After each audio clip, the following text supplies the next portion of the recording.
મારું ભજન કરનારા, મારી આરાધના કરનારા, મને ઈચ્છનારા. હું એટલે કોણ? હું એટલે આત્મા. આત્મા અને અનાત્મા બે ભાગ આપણે પાડીએ જીવનમાં. તો અનાત્માની ઈચ્છા કરનારા અનાત્માને પામે છે, આત્માની ઈચ્છા કરનારા આત્માને પામે છે. એટલે વિવેક એટલે અગત્યની વસ્તુ જીવન નથી. મનુષ્ય સતત પ્રયત્ન તો કરતો જ હોય છે. એને જીવનમાં ભૌતિક વસ્તુઓ પ્રાપ્ત કરવો તો ખૂબ પરિશ્રમ કરવાનો હોય, અને આધ્યાત્મિક ઉન્નતિ કરે તો પણ ખૂબ પરિશ્રમ કરવાનો જ હોય. એવું સમાને આયાસે મામેવ પ્રપદ્યંતે આનંદ ફળાય. અરે રે, આટલો બધો પરિશ્રમ માણસો કરે છે, સમાને આયાસે શ્રેયસ હોય કે પ્રેયસ હોય, બંનેમાં આયાસ કે પ્રયત્ન તો પરિશ્રમ સમાન જ છે. અને છતાંય પણ એ લોકો અલ્પ કે નશ્વર ફળ મેળવવા માટે આ બધા દેવતાઓની આરાધના કરે છે, અને શાશ્વત ફળ મેળવવા માટે મારી આરાધના કરતા નથી. અર્થાત આ શાશ્વત ફળની એમને કિંમત નથી. તો શું થાય છે કે માણસનું મન બીજી જગ્યાએ દોરાયું હોય એટલે ઘણી વાર તુચ્છ વસ્તુમાં એવું આકૃષ્ટ થઈ ગયું હોય કે એને એટલે પેલા કાચના ચળકાટથી એવું પ્રભાવિત થઈ ગયો હોય કે કાચાસમ વિસ્મૃતમ રત્નમ, એ કાચના ચળકાટથી મોહીને મૂળ થઈ ગયો હોય, લોભાય થઈને એ રત્નને જેમ અનાદર કરે. તેમ જીવનમાં આ જગતના વિષયોનું ઇન્દ્રિયનું આકર્ષણ હોય છે કે એને કારણે મનુષ્ય આત્માનો હોય પરમાત્મા અનાદર કરતો હોય છે, પણ તેથી પામી શકતો નથી. છેવટે તો જે અનાત્માને પામે છે એ પરમાત્માને કૃપાથી જ પામે છે. પણ ભગવાન કહે છે કે જે પ્રકારની માંગણી મારી પાસે કરે એ તમે માંગણી પૂરી કરું છું, અને એ માત્ર આવી રીતના નશ્વર વસ્તુઓ જ માંગતા હોય તો એ તેમની માંગણી પૂરી થાય. શાશ્વત વસ્તુની માંગણી કરે તો એ જ માંગણી પૂરી થાય. એવમ સમાન એથી આયા છે મામેવ ન પ્રપદ્યંતે અનંત ફળાય.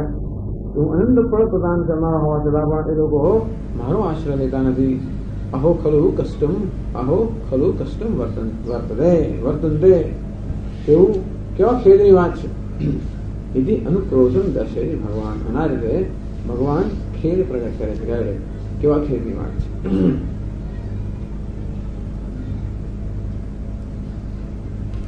ભગવદ ભજનસ્ય ઉત્તમ ફલત્વેપી પ્રાણીનામ પ્રાયણ નિશ્ચિત અભાવે પ્રશ્નપૂર્વકમ નિમિત્તમ નિવેદયતે.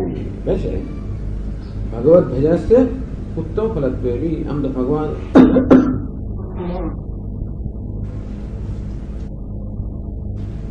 ભગવાનના ભજનનું ઉત્તમ ફળ પ્રાપ્ત થાય છે. ભગવાન એટલે આત્મા, તો આત્મતત્વની આરાધનાથી ઉત્તમ ફળ પ્રાપ્ત થાય છે. બતાવ્યું મદ ભક્તા યાન્તિ મામપી. મારા ભક્તો મને પ્રાપ્ત કરે છે એમ કરીને બતાવ્યું કે અનંત ફળ પ્રાપ્ત કરે છે મારી આરાધના કરે. મારી એટલે વાસુદેવની, વાસુદેવની એટલે આત્માની, જે સર્વનો આત્મા છે એની. તો અહંકારની ઉપાસના ન કરતા હોય પરંતુ આત્માની ઉપાસના કરતા હોય. અહંકારને સંતુષ્ટ કરવો કે પછી એના અધિષ્ઠાન રૂપેલા આત્મા તતઃ પદમ તત્પરિમાર્ગિતવ્યમ યસ્મિન ગતાઃ ન નિવર્તન્તિ ભૂયઃ તત્પદમ પરિમાર્ગિતવ્યમ. એ પદનું અન્વેષણ કરવું જોઈએ જ્યાં પહોંચ્યા પછી ફરી પાછા ફરવાનું ના હોય. તમેવ ચાદ્યમ પુરુષમ પ્રપદ્યે. એ આદ્ય પુરુષ જે છે યતઃ પ્રવૃત્તિ પ્રસુતા પુરાણી, જેમાંથી આ જગતની પ્રવૃત્તિ જે પ્રારંભ થયો છે ચાલી રહી છે એવા આદ્ય પરમાત્માનું હું શરણ લઉં છું. મામેવ પ્રપદ્યંતે માયામેતામ ચરંતે. જે મારું શરણ લેતા હોય છે એ આ માયા તરી જાય છે. મારું શરણ ન લે એ માયા તરી શકતા નથી.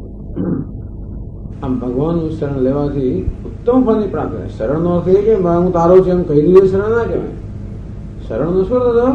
શેને આપણે જીવનનું ધ્યેય ગણીએ છીએ. આમ શું જીવનનું ધ્યેય છે, શું જીવનમાં ઈચ્છું છું, હું જેને ઈચ્છતો હોઉં, જેમાં મારી મહત્વ બુદ્ધિ હોય એનું આપોઆપ જ મારું મન શરણ સ્વીકારે.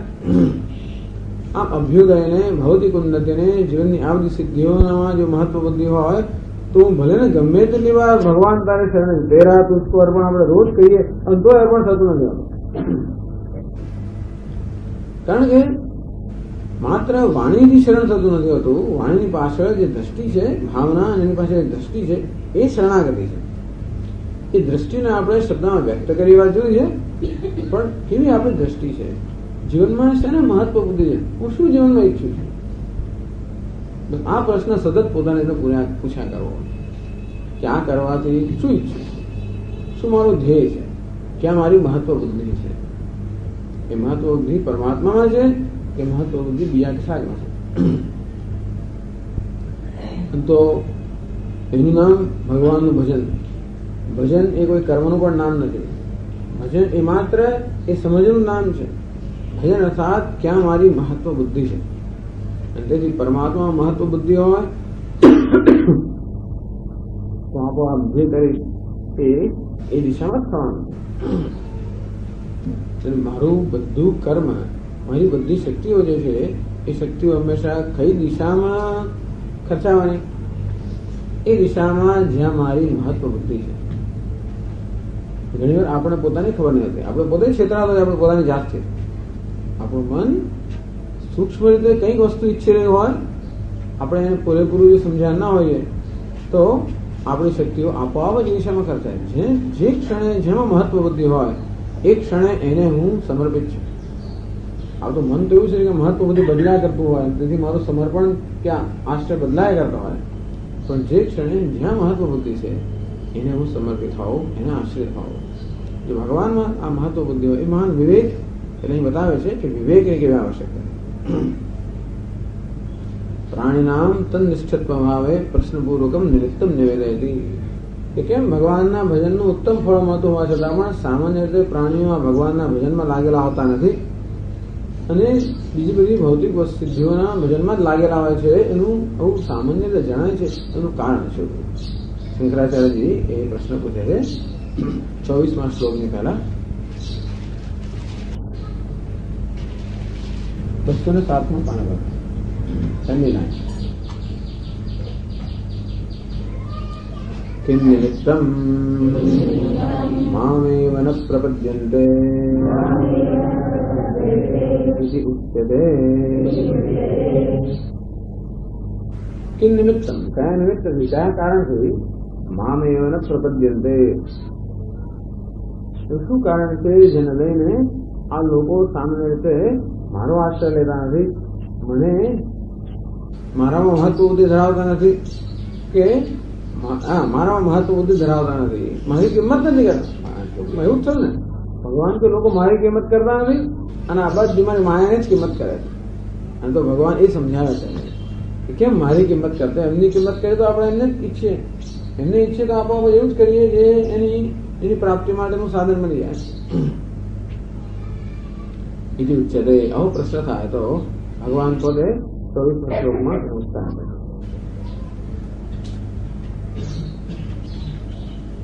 અવ્યક્તમ વ્યક્તિમાપન્નમ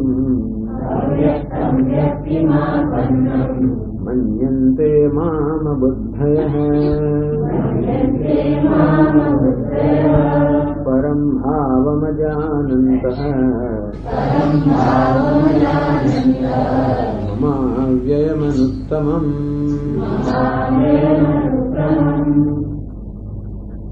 અવ્યક્તમ વ્યક્તિમ આપન્નમ મન્યન્તે મામ અબુદ્ધયઃ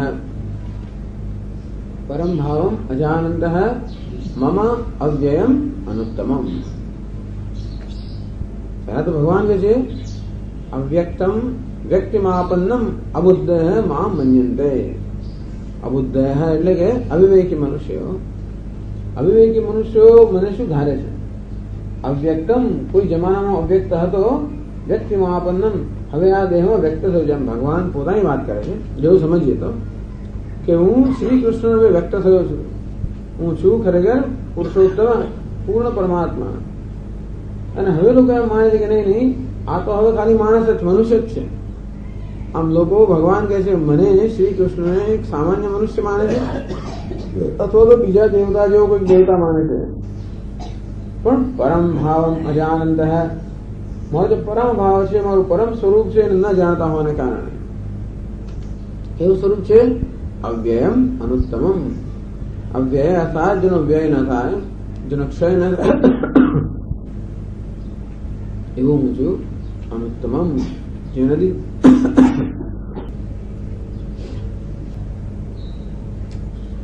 મમ અવ્યયમ અનુત્તમમ. અવ્યય જેનો વ્યય ન થાય એવો અનુત્તમ જેને ચડિયા તો કોઈ નથી, તું જે મારું વાસ્તવિક સ્વરૂપ છે એ લોકો જાણતા નથી અને માને છે કે બસ આ તો હવે આ શ્રી કૃષ્ણનું જે રૂપ છે એ જ ખરેખર મારું, એટલે મારું ભજન નથી કરતા. એ જાણે કે આ રૂપમાં ખરેખર તો આનંદ ઘન પૂર્ણ પરમાત્મા રહેલો છે તો મારું ભજન કરત, પણ આ રૂપમાં એમને એમ કે આ માત્ર ગોવાળ જ છે કે કંઈક ખાલી દ્વારિકાધીશ છે કે એવું જ માને છે. આમ મને પણ એક વ્યક્તિ માની લે છે, અર્થાત દેહની મર્યાદિત માની લે છે અને માટે મારું ભજન નથી કરતા એમ કહેવાય. અથવા ગીતામાં શ્રી કૃષ્ણ સામાન્ય વ્યક્તિની વાત બહુ નથી કરતા હોતા. એટલે હું કોણ છું? અવ્યયમ અનુત્તમમ, હું પરમાત્મા છું. અવ્યય જેનો કહેવાય વ્યય ના થાય, અર્થાત અવિનાશી. અનુત્તમમ જેને ચડિયાતું કોઈ પણ ન હોય એવો પરમાત્મા હું છું. એ પરમાત્મા આ જગત રૂપે અભિવ્યક્ત થયો છે, આ જીવ રૂપે અભિવ્યક્ત થયો છે. માનુષીમ તનુમાશ્રિતમ, આ મનુષ્ય દેહ ધારણ કર્યો હોવાને કારણે લોકો એમ માને છે કે હું આત્મા કેવો છે? માત્ર આ દેહ જેવડો છે. આત્મા અને અનાત્માનો વિવેક ન કરી શકતા હોવાને કારણે મનુષ્ય અનાત્માને દેહને આત્મા માની લે છે. અને તેથી આત્માનું વાસ્તવિક સ્વરૂપ જે છે અવ્યય અનુત્તમ એ સ્વરૂપ કેવા છે? અજ્ઞાત છે. એવું હોવાને કારણે એનું ભજન કરતા નથી, પણ અહંકાર જે વ્યક્ત થયો છે એનું ભજન કરતા હોય છે. અત્યારે હું મારા વિશે શું ધારું છું? જીવ, અહંકાર. અંતેથી હું એનું ભજન કરું છું, અર્થાત અહંકારને તૃપ્ત કરવાનો સતત પ્રયત્ન કરતો હોઉં છું. એ જ અહંકાર આ ઇન્દ્રિયના ભોગની ઈચ્છા રૂપે પરિણમતો હોય છે, પણ ત્યાં એની તૃપ્તિ કરતો હોઉં છું. અહંકાર જુદા જુદા સ્તરે તૃપ્ત થતો હોય, ઇન્દ્રિયના સ્તરે તૃપ્ત થતો હોય, લાગણીના સ્તરે તૃપ્ત થતો હોય, બુદ્ધિના સ્તરે તૃપ્ત થતો હોય. ઇન્દ્રિયના સ્તરે અહંકાર તૃપ્ત થાય, ઇન્દ્રિયના વિષય ભોગમાં જાય. લાગણીના સ્તરે તૃપ્ત થાય એ લાગણી મળે, પ્રેમ મળે વગેરે. બુદ્ધિના સ્તરે તૃપ્ત થાય એને જયારે માન, સન્માન, પ્રતિષ્ઠા અવનું પ્રાપ્ત થાય. આમ હું મારા વિશે શું ધારું છું એ મહાન અગત્યની વસ્તુ છે. મારી જાતના એક અહંકાર કે જીવ માની લેતો હોઉં તો એ બધી જીવની ઈચ્છાઓને પણ હું સત્ય માની લઉં અને પછી એ બધી ઈચ્છાઓને તૃપ્ત કરવાનો સતત પ્રયત્નશીલ હોઉં.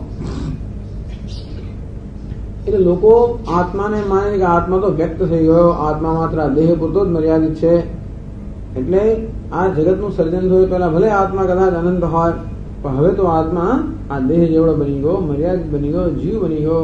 અંતેથી બધા લોકો અહંકારની ઉપાસના કર્યા કરે છે. ભગવાન કીધી મારી ઉપાસના કોઈ કરતો નથી.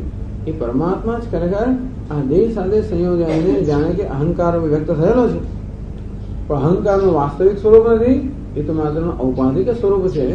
અને એવો વિવેક ન કરી શકતા હોવાને કારણે, અહંકારને સત્ય માનતા હોવાને કારણે ભગવાન કહે છે કે અહંકારનું પણ જો અધિષ્ઠાન અવ્યય અનુત્તમ છું એની અવગણના થાય છે.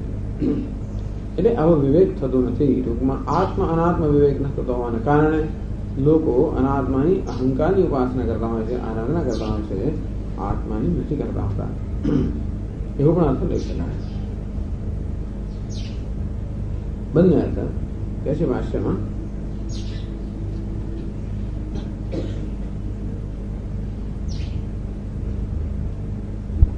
અવ્યક્તમ અપ્રકાશમ વ્યક્તિમાપન્નમ પ્રકાશમ ગતમ ઇદાનીમ મન્યન્તે મા નિત્ય પ્રસિદ્ધમ ઈશ્વરમપી સંતમ અબુદ્ધયઃ અવિવેકિનઃ પરમ ભાવમ પરમાત્મસ્વરૂપમ અજાનन्तઃ અવિવેકિનઃ મમ અવ્યયમ વ્યયરહિતમ અનુત્તમમ નિરતિશયમ મદીયમ ભાવમ અજાનन्तઃ મન્યન્તે ઇત્યર્થઃ.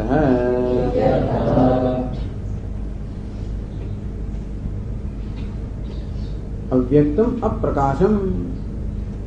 વ્યક્ત કોને કહેવાય? જે આપણી ઇન્દ્રિયના જ્ઞાનનો વિષય હોય એ જે વિષયને વ્યક્ત કહેવાય.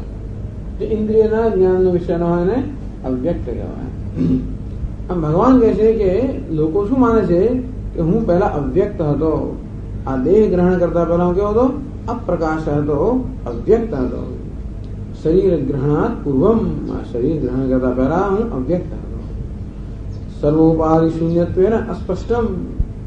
આમ જન્મ પહેલા શરીરના ધારણ કરતા પહેલા હું અવ્યક્ત હતો, અર્થાત સર્વ ઉપાધિથી પર હતો. અંતેથી એવું હોય છે ને કે ઉપાધિમાં હોય તો જ આપણે એનું જ્ઞાન થઈ શકે, જે ઉપાધિ રહિત હોય એનું જ્ઞાન આપણને ન થાય. એટલે આપણે તો સ્થૂળ દેહનું જ્ઞાન થાય, ભૂત પ્રેત વગેરે જ્યાં સ્થૂળ દેહ નથી એનું પણ આપણે જ્ઞાન થતું નથી. તો પરમાત્મા તો જે સર્વથી સૂક્ષ્મ જેનું જ્ઞાન ન થાય. અંતેથી જ્યાં સુધી એ પરમાત્મા કોઈ નામ રૂપમાં વ્યક્ત ન થાય ત્યાં સુધી આપણા જ્ઞાનનો વિષય ન બને. તત્સૃષ્ટવા તદેવાનુપ્રાવિશત, ભગવાને આ જગતનું સર્જન કર્યું, નામ રૂપનું સર્જન કર્યું. તદેવાનુપ્રાવિશત, અને પછી એને નામ રૂપમાં પ્રવેશ કર્યો અને એ નામ રૂપ જેવો જાણે કે બની ગયો અને હવે એ નામ રૂપ દ્વારા વ્યવહાર કરી રહ્યો છે. અને ત્યારે એ આપણા જ્ઞાનનો વિષય બની શકે. ઇન્દ્રિય જ્ઞાનનો કે મનનો વિષય ક્યારે બને? એ જ અસ્થિભાવી પ્રિય જે પરમાત્મા છે એ સચ્ચિદાનંદ છે, તો ઇન્દ્રિયાતીત છે. એ સત્ય ચિત્ત કે આનંદ ક્યારે પણ ઇન્દ્રિયોનો વિષય ન બને તો ચૈતન્ય છે, નિરાકાર નિર્ગુણ હોવાને કારણે ઇન્દ્રિય કે મનથી ન જાણી શકાય. એ જ નિરાકાર કે નિર્ગુણ કે ચૈતન્ય જયારે કોઈ નામ રૂપમાં વ્યક્ત થાય ત્યારે એ આપણા જ્ઞાનનો વિષય બને. પ્રશ્ન એ છે કે ભગવાન જયારે કોઈ નામ રૂપમાં વ્યક્ત થતો હોય અને જીવાત્મા રૂપે વ્યક્ત થતો હોય, એ જગતના કોઈ નામ રૂપમાં વ્યક્ત થતો હોય તો ખરેખર એવો બની ગયો છે કે નહીં? આમ જીવાત્મા રૂપે વ્યક્ત થતો હોય બરોબર છે એક નામ રૂપમાં ઉપાધિમાં, તો શું ખરેખર એ ઉપાધિ જેવડો બની ગયો છે? તો કે ના, ઉપાધિ દ્વારા વ્યક્ત થતો હોવા છતાં પણ ઉપાધિ જેવડો બની નથી ગયો. અવ્યયમ અનુત્તમમ, એક આ રહસ્ય છે કે પોતાના મૂળ સ્વરૂપનો ત્યાગ કર્યા વગર ઈશ્વર જાણે કે જગત બની ગયો હોય, ઈશ્વર જાણે કે જીવ બની ગયો હોય. આમ જીવ અને જગત ના બધું જે છે એ કોઈ વાસ્તવિક વસ્તુ નથી. એ શું છે? એ દેખાવ છે કે આભાસ છે. અંતેથી પરમાત્મા ખરેખર કોઈ જીવ બની નથી ગયો. મમૈવાંશો જીવલોકે જીવભૂત સનાતન, હું જાણે કે અંશ રૂપે ભાસું છું. હું કોણ છું? સનાતન છું. એ સનાતન પરમાત્મા ઉપાધિ સાધના સંયોગને કારણે જાણે કે અંશ જેવો ભાસે છે, અંશ બની નથી ગયો. જેવી રીતે પ્રજ્વલિત અગ્નિમાંથી અસંખ્ય તણખાઓ બધા ફૂટતા હોય, એ પ્રત્યેક તણખો અત્યંત નાનકડો અલ્પ ભાસતો હોય. એ તણખાનું જે નાનકડાપણું છે કે અલ્પપણું છે, ખરેખર એ અગ્નિનું અલ્પપણું નથી કે અગ્નિનું નાનકડાપણું નથી. એ નાનકડાપણું અગ્નિનું નથી, એ તો પેલી લાકડાની કરચનું નાનકડાપણું છે. અગ્નિ જયારે નાનકડી લાકડાની કરચ સાથે સંયોગ જાય ત્યારે જાણે કે તણખો બની જાય છે. એ તણખો પણ એ જ અગ્નિ છે, જે પેલો મોટી જ્વાળા પણ અગ્નિ જ છે. અગ્નિનું તત્વ કયું છે? તો ઉષ્ણતા અને પ્રકાશ. અને તો જેને આપણે મોટો અગ્નિ કહીએ, જ્વાળા કહીએ, એ પણ ઉષ્ણતા અને પ્રકાશ છે, જેનો ધર્મ છે. જેને તણખો કહીએ એનો ધર્મ ઉષ્ણતા અને પ્રકાશ જ છે. એ દ્રષ્ટિએ અગ્નિમાં કોઈ પ્રકારનું પરિવર્તન થયું નથી. અગ્નિમાંથી તણખા જરે તો અગ્નિ તત્વમાં કોઈ પરિવર્તન થતું નથી. પણ આપણી દ્રષ્ટિ ક્યાં છે? આપણી દ્રષ્ટિના કદ પર છે. એ કદ અત્યંત નાનકડું હોવાને કારણે આપણે અગ્નિ કહેતા નથી, તણખો કહીએ છીએ. એ નાનકડાપણું જે છે એ અગ્નિનું નથી, પણ પેલા લાકડાની કરચનું છે. અર્થાત ઉપાધિમાં નાનકડાપણું છે, તત્વમાં નાનકડાપણું નથી. પણ ઉપાધિના નાનકડા કે અલ્પતાને આપણે તત્વની અલ્પતા સમજીએ, આવો વિવેક આવું આ છે અવિવેક. તો આ અવિવેક કારણભૂત છે.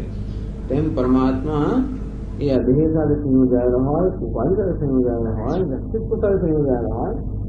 પુરુષ અને પ્રકૃતિ, પ્રકૃતિ સાથે સંયોજાયેલો પુરુષ આપણે પ્રકૃતિની બધી મર્યાદાઓનો એના પર આરોપ કરીને એને પણ આપણે મર્યાદિત માનીએ છીએ. એ જ ભગવાન કે છે હું કેવું છું? અવ્યક્ત છું. એમ ના માનતા કે હું વ્યક્ત થઈ ગયો, કે એમ ના માનતા કે હું મર્યાદિત બની ગયો. હું તો મર્યાદિત છું, છતાં વ્યક્તમ મન્યંતે, વ્યક્તિમાપન્નમ મન્યંતે, છતાં હું મર્યાદિત બની ગયો હોઉં એવું અબુદ્ધ એટલે છે. વ્યક્તિમાપન્નમ પ્રકાશમ ગલમ ઇદાની મન્યંતે મામ નિત્ય પ્રસિદ્ધ ઈશ્વરમ. હું કેવું છું? નિત્ય પ્રસિદ્ધ, એટલે નિત્ય શુદ્ધ બુદ્ધ મુક્ત હું પરમાત્મા છું. અંતેથી એવો હોવા છતાં પણ લોકો એમ માને છે કે હું વ્યક્ત બની ગયો, મર્યાદિત બની ગયો, પરમાત્મા જીવ બની ગયો. અંતે એ લોકો જીવ ભાવને સત્યતા આપે છે. આ જીવ ભાવને અલ્પતાને સત્યતા અપાવી હોવાને કારણે એ અલ્પતાને પૂરી દૂર કરવા માટે જે જરૂરિયાતો છે એને પણ સત્યતા અપાવી હોય છે. એટલે જ લોકો બીજી બધી દિશામાં સતત પ્રયત્ન કરી રહ્યા હોય છે. જ્યાં પોતાની અલ્પતાને, અહંકારને, જીવભાવને સત્યતા આપવામાં આવે ત્યાં પછી એ અહંકારના બોજમાંથી મુક્ત થવા સતત પ્રયત્ન કરવો જ રહ્યો. એ અહંકાર કે અલ્પતાથી મળે બોજ છે અને એ બોજને સત્ય માનીને સતત એ બોજમાંથી મુક્ત થવા માટેનો પ્રયત્ન કરવો જ પડે. ભગવાન કહે કેમ લોકો બધા વિષયો પ્રત્યે આકર્ષાય છે? કારણ કે એમને વિષયમાં એવું જણાય, વિષયમાં એમને સુખ જણાય છે, વિષયમાં એમને સલામતી જણાય છે. કેમ સુખ સલામત જણાય? કારણ કે એ લોકો આત્માને દુઃખી માને છે, આત્માને અસલામત માને છે. કેમ માને છે? કારણ કે આત્માના અનાત્માનો વિવેક કરી શકતા નથી. મામ નિત્ય પ્રસિદ્ધમ. આવી રીતે આપણે આનો અર્થઘટન કરીએ તો વેદાંતિક અર્થઘટન થાય. એવું અર્થઘટન કરીએ કે મામ એટલે કે હું કૃષ્ણ વાસુદેવ, વસુદેવના પુત્ર રૂપે માને છે. હું તો નિત્ય પ્રસિદ્ધ ઈશ્વર છું. ભગવાનના અવતારનું રહસ્ય એવું છે કે ભગવાન જયારે અવતાર લે ત્યારે પણ એની બધું ઐશ્વર્ય અને બધી શક્તિ એવી અનિશુદ્ધ રહેતી હોય છે. એટલે એક નાનકડી ઉપાધિમાં વ્યવહાર કરતો હોય છતાં પણ એ પરમાત્મા કેવો છે? સર્વજ્ઞ, સર્વશક્તિમાન, સર્વ ઐશ્વર્ય સંપન્ન હોય છે. તો લોકો એમ માને છે કે ઉપાધિમાં વ્યક્ત થવું છું માટે હવે તું આવું નાનકડો બની ગયો, માત્ર મનુષ્ય જ છું. અંતેથી એ લોકો મારી ઉપાસના કરતા નથી, મારો આદર કરતા નથી, મારી આરાધના કરતા નથી અને બીજા ઇન્દ્રિય દેવતાઓ જે છે એની આરાધના કરતા હોય એવો પણ અર્થ થાય. પણ અહીં આવો અર્થ થાય કે ભગવાન જાણે કે પરમાત્મા રૂપે કહી રહ્યા છે આપણને કે હું સર્વનો આત્મા છું, પૂર્ણ છું, અવ્યક્ત છું. અર્થાત મારામાં કોઈ પ્રકારની મર્યાદા કે અલ્પતા આવી નથી.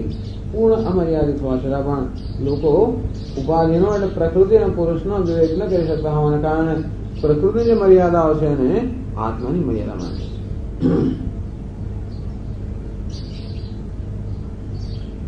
એનું કારણ શું? અબુદ્ધ અવિવેકિન, બુદ્ધિ વગરના. તો બુદ્ધિ વગર તો કોઈ માણસ ના હોય. અબુદ્ધ એટલે બુદ્ધિ વગરના. તો બુદ્ધિ વગરના કોઈ ના હોય એટલે અહીંયા સંગ્રહ લઈએ અવિવેકિન, વિવેક વગરના. વિવેક વગરના કયો વિવેક? આત્મ અનાત્મ વિવેક. એ બધો ઘણો વિવેક આવવાનો હોય જીવન માટેનો, વ્યવહાર માટેનો ઘણો વિવેક હોય, પણ જીવનનો મૂળભૂત વિવેક ના હોય. શ્રેયનો અને પ્રેયનો વિવેક ના હોય. ત્યારે આત્મા અને અનાત્માનો જે મૂળભૂત વિવેક છે એવા વિવેક વગરના મનુષ્યોને અહીંયા અબુદ્ધ અવિવેક. તું કેમ કહું છું કે લોકો અવિવેકી છે? પોતાની જાતના અહંકાર માને, પોતાની જીવ માને, એમાં શું ખોટું છે? એ તો આપણા અનુભવનો વિષય છે, દરેક જણ અનુભવનો વિષય છે કે હું સ્ત્રી છું, પુરુષ છું, પિતા છું, માતા છું અને હું માનવામાં ખોટું છે. તો કે નહીં, એ સ્ત્રી, પુરુષ, પિતા, માતા બધા કોના ધર્મ છે? ઉપાધિના ધર્મ છે. હું કોણ છું? પરમ ભાવમ અજાનંદ, પરમ ભાવમ પરમાત્મ સ્વરૂપમ, સર્વોત્કૃષ્ટમ અનતિશય અદ્વિતીય પરમાનંદ ઘનમ અનંતમ. સર્વોત્કૃષ્ટમ, સર્વ ઉત્કૃષ્ટ. અનતિશય, અનતિશય એટલે કે નિરતિશય, જેનાથી ચડિયાતું કઈ જ ના હોય. અદ્વિતીય પરમાનંદ, આનંદ ઘન, આ પ્રકારનું મારું જે રૂપ છે અજાનંદ, એ ન જાણતા હોવાને કારણે અમે પણ માત્ર અજ્ઞાન એ કારણથી ખરેખર અધ્યાસ કારણ છે. આત્માનું અજ્ઞાન નથી પૂરેપૂરું. આત્માના અજ્ઞાનના બે પાસા છે, એક આવરણ અને બીજો વિક્ષેપ. આમ આત્માના વાસ્તવિક સ્વરૂપનું અજ્ઞાન, પણ જોડે જોડે આત્મા પર અનાત્માના ધર્મનો અધ્યારો. એમનો અવિવેક. અવિવેક એટલે જુદા ન કરી શકવા અથવા મોહ, અર્થાત જે વસ્તુ જ્યાં નથી ત્યાં તેના દર્શન કરવા. તેથી જે અલ્પતા આત્મામાં ન હોય તેના દર્શન કરવા અને જે સત્યતા ઉપાધિમાં ન હોય તેના દર્શન કરવાનું નામ અવિવેક. પરમ ભાવમ પરમાત્મ સ્વરૂપમ અજાનંત અવિવેકિન મમ અવ્યયમ વ્યયરહિતમ અનુત્તમમ. આમ ભગવાન પોતાના બે વિશેષણ, અવ્યયમ, અનુત્તમ. અવ્યયમ એટલે વ્યય રહિતમ, જેનો વ્યય નથી, જેનો ક્ષય નથી, અથવા જે અવિનાશી છે. અનુત્તમમ, અનુત્તમ એટલે જેનાથી ઉત્તમ, જેનાથી ચડિયાતું કોઈ નથી. એટલે ટીકાકારો કહે છે કે અવ્યય શબ્દ વાપરે છે પોતાના સોપાધિક રૂપને ધ્યાનમાં રાખીને, અનુત્તમ શબ્દ વાપરે છે નિરુપાધિક રૂપને ધ્યાનમાં રાખીને. અર્થાત ભગવાન કહે છે કે ઉપાધિની દ્રષ્ટિએ પણ હું મર્યાદિત નથી. ભગવાન તો ઉપાધિની દ્રષ્ટિએ પણ સર્વજ્ઞ સર્વશક્તિમાન છે એને જ જાણતા, અને એથી પણ ચડીને જે નિરતિશય અદ્વિતીય આનંદ ઘન જે નિરુપાધિક છે એ પણ જાણતા નથી. અવિવેકિનઃ મમ અવ્યયમ વ્યયરહિતમ અનુત્તમમ નિર્દિશયમ મદીયમ ભાવમ અજાનંદ મન્યંતે ઇત્યર્થઃ. ટૂંકમાં વિવેક ન કરી શીખવાને કારણે એમાં કોઈનો વાંક નથી, પણ આવું છે. ટૂંકમાં ભગવાન આપણા સંસાર સમજાવે છે. સંસાર કોને કહેવાય? પ્રેમને મહત્વ આપવું. એ ક્યારે આપ્યું કહેવાય? જગતની ભિન્ન ભિન્ન કામનાઓ, જગતની આકર્ષણ છે એનાથી પ્રભાવિત થઈ જાય, એના વડે પ્રયત્ન કરવો, એમાં પોતાના જીવનની શક્તિ અને સત્વને રેડવું, એનું નામ સંસાર. એવું કેમ થાય છે? તો કે અવિવેકને કારણે. શાનો અવિવેક? તો કે આત્મા અને અનાત્માનો વિવેક ન કરતા હોવાને કારણે. એવું કેમ નથી થતું એનું પણ કારણ સમજાવો. એટલે પહેલા સંસાર એ કામનાઓની પાછળ, જગતના વિષયોની પાછળ દોડવું, માત્ર પ્રેની આરાધના કરવી, એને જ જેનું ધ્યેય માનવું નામ સંસાર. એનું કારણ કે શું શ્રેય છે અને શું ઉપરેય છે એનો વિવેક કરી શકતા નથી. એટલે શ્રેય કોણ છે? આત્મા. પણ આત્મા કેવો છે? એ આત્મા જાણે કે અહંકાર ન બની ગયો એવો ભાષે છે. અંતેથી એ અહંકારને સત્ય માનવાને કારણે, નામ રૂપને અભિવ્યક્તિને સત્ય માનવાને કારણે, જે પરમ રૂપ છે એ ન જાણતા હોવાને કારણે મનુષ્યો સામાન્ય રીતે ભગવાન કહે કે મારી આરાધના કરતા નથી, પણ જગતના વિશ્વની આરાધના, બે દેવતાઓની આરાધના કરે. તો હવે આ જે અવિવેક છે એનું પણ શું કારણ? કેમ વિવેક નથી? આપણે જન્મીએ ત્યારે વિવેક લઈને જન્મતા તો કેવું સારું થાય? આત્મા અનાત્મા વિવેક આપણે લઈને જન્મ્યા હોત તો કોઈ પ્રશ્ન રહ્યો જ ન રહ્યો. પહેલા તો આપણે શા માટે વિષયની પાછળ કેમ આપણે ભગવાનની પાછળ નથી પડતા અને જગતની પાછળ કેમ પડ્યા છે? તો કે ભગવાન અને જગત વચ્ચે વિવેક ન કરી શકવાને કારણે. કેમ વિવેક કરી શકતા નથી? એ કારણ એ પૂછે છે. આગળ કહે છે ભાષ્યમાં, તદીયમ જ્ઞાનમ કિન્નિમિત્તમ યદિ ઉચ્યતે. તદીય અજ્ઞાનમ, અરે એ જે અવિવેક છે તે પણ કિન્નિમિત્ત, એનું પણ શું કારણ? લોકો કેમ મારી આરાધના કરતા નથી? વિવેકના અભાવને કારણે. એ અવિવેક કેમ છે એનું પણ શું કારણ? તદીય અજ્ઞાનમ કિન્નિમિત્તમ યદિ ઉચ્યતે. એનું શું કારણ? હવે ભગવાન 25મા શ્લોકમાં સમજાવે છે. નાહમ પ્રકાશ સર્વસ્ય યોગમાયા સમાવૃતઃ મૂઢોયં નાભિજાનાતિ લોકો મામજમવ્યયમ.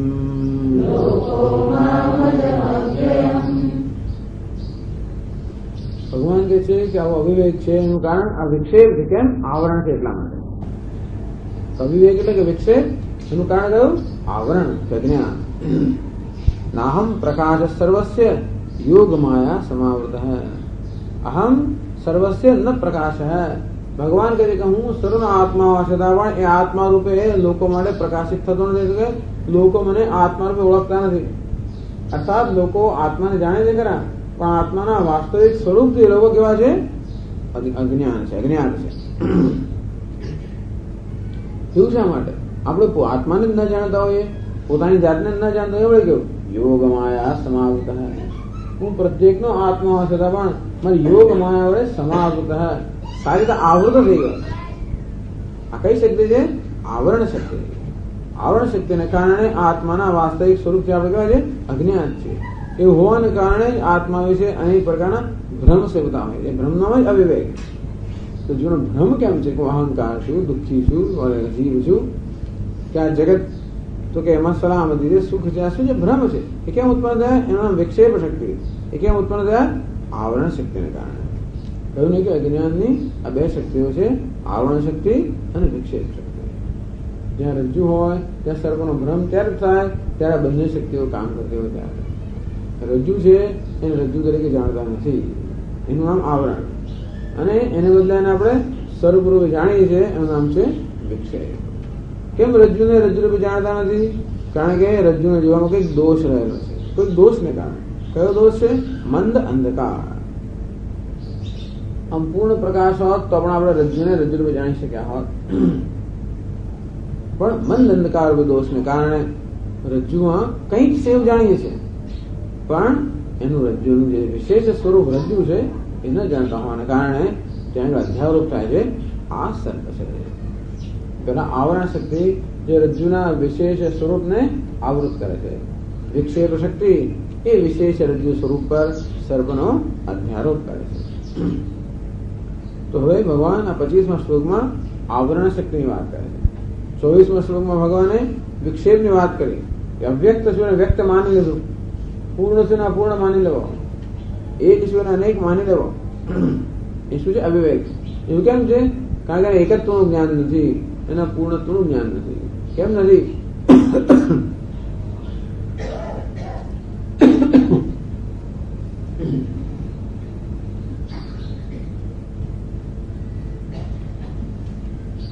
યોગ માયા સમાવૃત, મારી યોગ માયાથી સારી રીતે આચ્છાદિત થયેલો હોવાને કારણે ભગવાન કહે છે કોઈ પણ મારા વાસ્તવિક સ્વરૂપને જાણતા નથી, અર્થાત મારું વાસ્તવિક સ્વરૂપ કોઈને માટે પણ પ્રકાશિત નથી.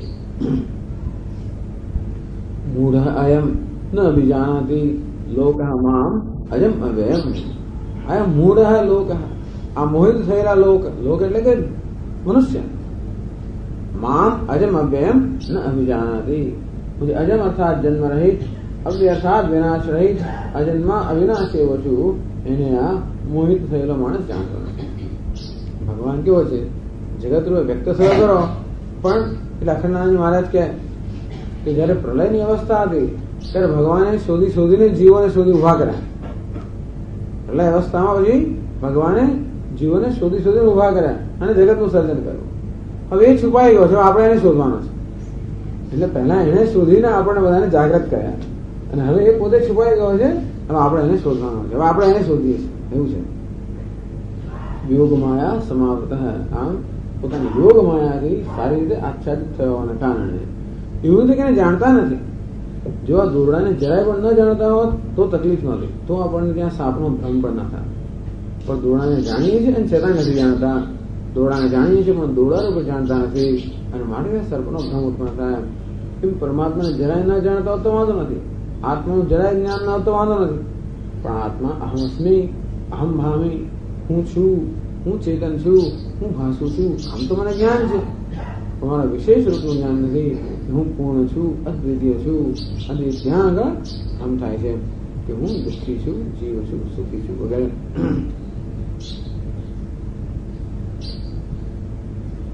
આગળ ભગવાને કહ્યું જ હતું ત્રિવિધ ગુણમય ભાવૈ એવી સર્વમિદમ જગત મોહિતમ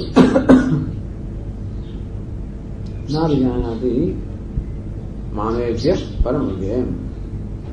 એ ભગવાન જુદા શબ્દોમાં કહે છે ત્રિવિધ ગુણમય ભાવૈ. ભગવાન કહે છે કે હું જગતમાં વ્યક્ત થયો છું, પરંતુ આ 3 ગુણનો વેશ પહેલો વ્યક્ત થયો છું. અમારી માયા છે એ સત્વ રજસ તમસ એટલે તમો ગુણાત્મિકા ત્રિગુણાત્મિકા જે માયા છે એ માયાએ આ જગતનું સર્જન કર્યું, અર્થાત જગતરૂપી અંચળાનું સર્જન કર્યું, જગતરૂપી વેશનું સર્જન કર્યું. ભગવાન જે આ નામ રૂપનો વેશ ધારણ કરવાનું પ્રગટ થયો છે. પણ ત્રિવિધ ગુણમય ભાવૈ એવી સર્વમિદમ જગત, આ 3 ગુણોમાંથી મળેલા નામ રૂપથી આ જગત મોહિત રહી ગવાને કારણે એ નામ રૂપને સત્ય માને, એના પ્રત્યે જ આકર્ષાય છે. અને એમાં હું રહેલો જે છું જે પરમ, એ વસ્તુ એ પરમ કે પરમાત્માને જાણતા નથી. એ વસ્તુ કહે છે કે માયાવળનું આચ્છાદિત હોવાને કારણે મારા પરમ સ્વરૂપને લોકો જાણતા નથી. તો વેશ જ એટલો બધો એમનો એવો છે ને આકર્ષક છે, એવો આકર્ષક વેશ કર્યો કે પછી એના તરફ જ કોઈ જોતું નથી. એટલે સ્વામીજી કે જેની વાત કરે મહાત્માની કે એક માણસ આવે એની પાસે લઈને બહુ સુંદર પુષ્પનો ગુચ્છ લઈને આવ્યો અને મહાત્માની સમક્ષ ભેટ ધર્યો. મહાત્માએ બાજુ મૂકી દીધો, વાતો કરવા માંડ્યા. ત્યારે પેલો કે મહારાજ આટલું બધું લઈ આવો, ફૂલ આટલા મોંઘા આટલા સરસ સુગંધીદાર, તો જોતા તસ્દી લેતા નથી. સારું ભાઈ, વળી ક્યારેક પછી આવ્યો ત્યારે બીજી કઈ ભેટ લઈ આવ્યો. મહારાજ સામે મૂકી, બસ જોયા જ કરે, આમથી જોયે, તેમથી જોયે, ઉપરથી જોયે, પેલું જોયે. કે મહારાજ તો ભેટ સામે જોયો, મારી સામે જોતા નથી. અને તો ભગવાને પણ આ નામ રૂપનું એવું સરસ સર્જન કર્યું તે લોકો એને સામે જો કરે છે અને ભગવાન તમે કોઈ જોતું મોહિતમ ના વિજાનાતી મામેભ્ય પરમ વ્યયમ.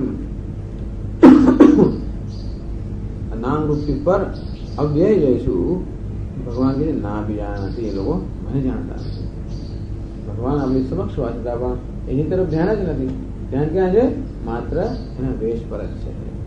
અને બંને રીતે ક્યાં તો રાગ હોય કે દ્વેષ હોય, બંને ખરેખર આ મોહના સ્વરૂપ છે. એવું નથી કે લોકો આકર્ષિત જ થાય છે.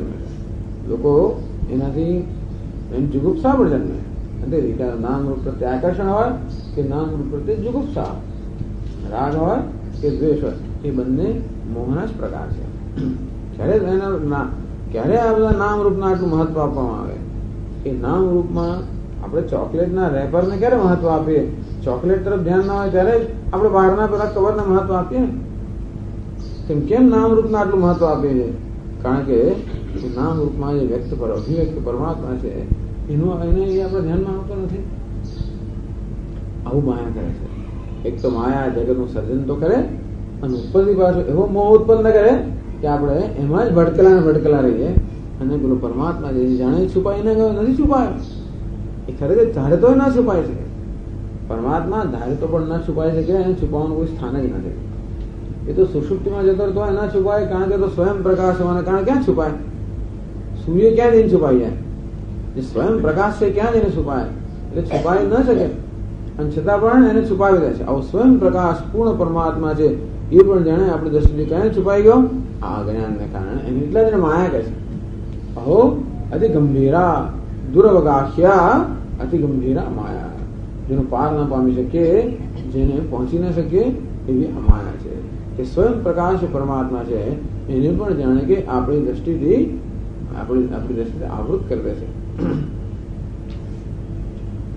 વસ્તુ ભાષ્યમાં સમજાવે છે શંકરાચાર્ય મહારાજ. નાહમ પ્રકાશ સર્વસ્ય લોકસ્ય કેશાંચિદેવ મદ્ભક્તાનાં પ્રકાશોહમ ઇત્યભિપ્રાયઃ. નાહમ પ્રકાશ સર્વસ્ય લોકસ્ય, બધા લોકો માટે, બધા પ્રાણીઓ માટે, બધા મનુષ્ય માટે અહમ પ્રકાશ, અર્થાત હું પ્રકાશિત મારા વાસ્તવિક સ્વરૂપમાં પ્રકાશિત થતો નથી. ટૂંકમાં કોઈ લોકો પોતાના આત્માને વાસ્તવિક રૂપમાં જાણતા નથી. એસ સર્વેષુ ભૂતેષુ ગૂઢોત્માન પ્રકાશત. આમ પ્રાણી માત્રમાં ગૂઢ કે પ્રાણી માત્રમાં રહેલો આત્મા પ્રકાશ નથી. આત્મા પ્રકાશ છે. અહમ અહમ અહમ એ રીતે આત્મા સતત પ્રકાશ છે, પરંતુ વાસ્તવિક રૂપમાં પ્રકાશ નથી. એ તો વાસ્તવિક રૂપમાં પ્રકાશ છે, એના વાસ્તવિક રૂપમાં કોઈને ઓળખતો નથી. આમ જે સ્વયં પ્રકાશ આત્મા છે, ભગવાન કહે છે કે કોઈ પણ મને મારા વાસ્તવિક રૂપમાં ઓળખતું નથી. એમ કહે. ભલે ભગવાન કહે છે કે હું પ્રકાશિત થતો નથી, પણ પ્રકાશિત ન થવા મળે ભગવાનની સ્વતંત્રતા છે જ નહીં. એ તો જ્યાં હોય ત્યાં એ મેરે પ્રકાશિત થવાના છે. જે સ્વયં પ્રકાશ છે એ ક્યારેય છુપાઈ જ ના શકે. અને એમ સ્વયં પ્રકાશ આત્મા પણ, છતાં એને કોઈ સ્વયં પ્રકાશ સુધી જાણતું નથી. ભગવાન જો કોઈ આપને ન જાણતું હોય અને તરહી ભગવત ભક્તિ અનુપયુક્તા. જો કોઈ આપણે જાણતું જ ન હોય તો પછી આપના ભજન કરવાનો કે એનો અર્થ શું? આપ તો જાણી શકાય એમ હોવો જોઈએ. અર્થાત નાહમ પ્રકાશ સર્વસ્ય, સર્વ કોઈને માટે પણ હું મારા વાસ્તવિક સ્વરૂપમાં પ્રકાશિત થતો નથી. ભગવાન કોઈને માટે આપના વાસ્તવિક સ્વરૂપમાં પ્રકાશિત ન થતો હોય તો પછી આપનું ભજન કરવાનું, આ બધું કરવાનું શું અર્થ રહ્યો? તો કે નહીં, કેશાંચિદેવ મદ્ભક્તાનાં પ્રકાશહમ. અરે શ્રી કૃષ્ણ પોતાની તો વાત કરતા હતો, પણ દુર્યોધન કે કોઈ એમને શ્રી કૃષ્ણ પર શિશુપાલ ન ઓળખી શકે. અને ત્યારે પણ એવા કેટલાક લોકો હતા, વિદુર હોય કે વિશ્વ પિતામહ હોય, ભગવાનના જે મહાન ભક્તો હતા, એ જરૂર ભગવાનને ઓળખતા હતા. ત્યારે પણ કદાચ શક્ય છે કે ગોકુળના કે વૃંદાવનના લોકો ન ઓળખી શકતા હોય. એમના પ્રત્યે આકર્ષણ હોય, એમના પ્રત્યે ખૂબ બધો ભાવ હોય અને બધું હોય, અને છતાં વાસ્તવિક સ્વરૂપમાં ન પણ ઓળખતા. અને એવી વખતે પણ એમના વાસ્તવિક સ્વરૂપમાં ઓળખનારા પણ કોઈ એમના ભક્તો હતા. કેશાંચિદેવ મદ્ભક્તાનાં પ્રકાશોહમ. કોઈ જે મારા ભક્ત છે એમને હું વાસ્તવિક રૂપમાં પ્રકાશિત થઉં છું. આમ જ્યારે કંસની સભામાં પ્રવેશ કરે તો કંસને એમ કે આ તો કાળ આવે, એવી તો પ્રકાશિત થાય. એમના પેલા ગોવાળો એમ માને કે અમારો મિત્ર આવે, પણ એમના જે ભક્ત હોય એ લોકો માટે ભગવાન આવ્યા. આમ ભગવાન પણ પોતાની જાતને ક્યાંક ક્યાંક તો પ્રકાશિત કરે છે. કોણ છે? એના ભક્તો માટે. યમે વૈશ્ય વૃણતે તેન લભ્ય તસ્ય આત્મા વિવૃણતે તનુ સ્વા. આમ જે ભગવાનનો જ ભક્ત છે, ભગવાન એની સમક્ષ પોતાનું રૂપ પ્રગટ કરે, નથી કરતો. એ પણ હવે સંકોચ પામતો હોય કે એને ખરાબ લાગતો હોય, શું લાગતું હોય ખબર નથી, પણ જે એનો ભક્ત ન હોય અને જે ન ચાહતો એની સામે એનું રૂપ પ્રકાશિત નથી કરતો. ત્યારે શું પ્રકાશિત કરે? આવું નામ રૂપ વાળો પ્રકાશિત કરે. એટલે બીજા બધા લોકો ગોધા ખાયા જ કરતા હોય છે. ખાલી એમના જે ભક્તો છે, એમનામાં શુદ્ધ દ્રષ્ટિ છે, એ જ આ નામ રૂપને આર પાર જઈને એમને ઓળખી શકતા. તો કેમ ભગવાન આપ સર્વ લોકોને પ્રકાશિત નથી? તો ભગવાન પોતે આગળ કહે છે, ભાષ્યમાં કહે છે આગળ,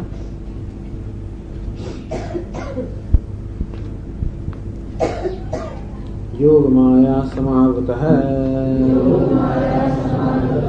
योग है गुणानां युक्ति घटनम सा एव माया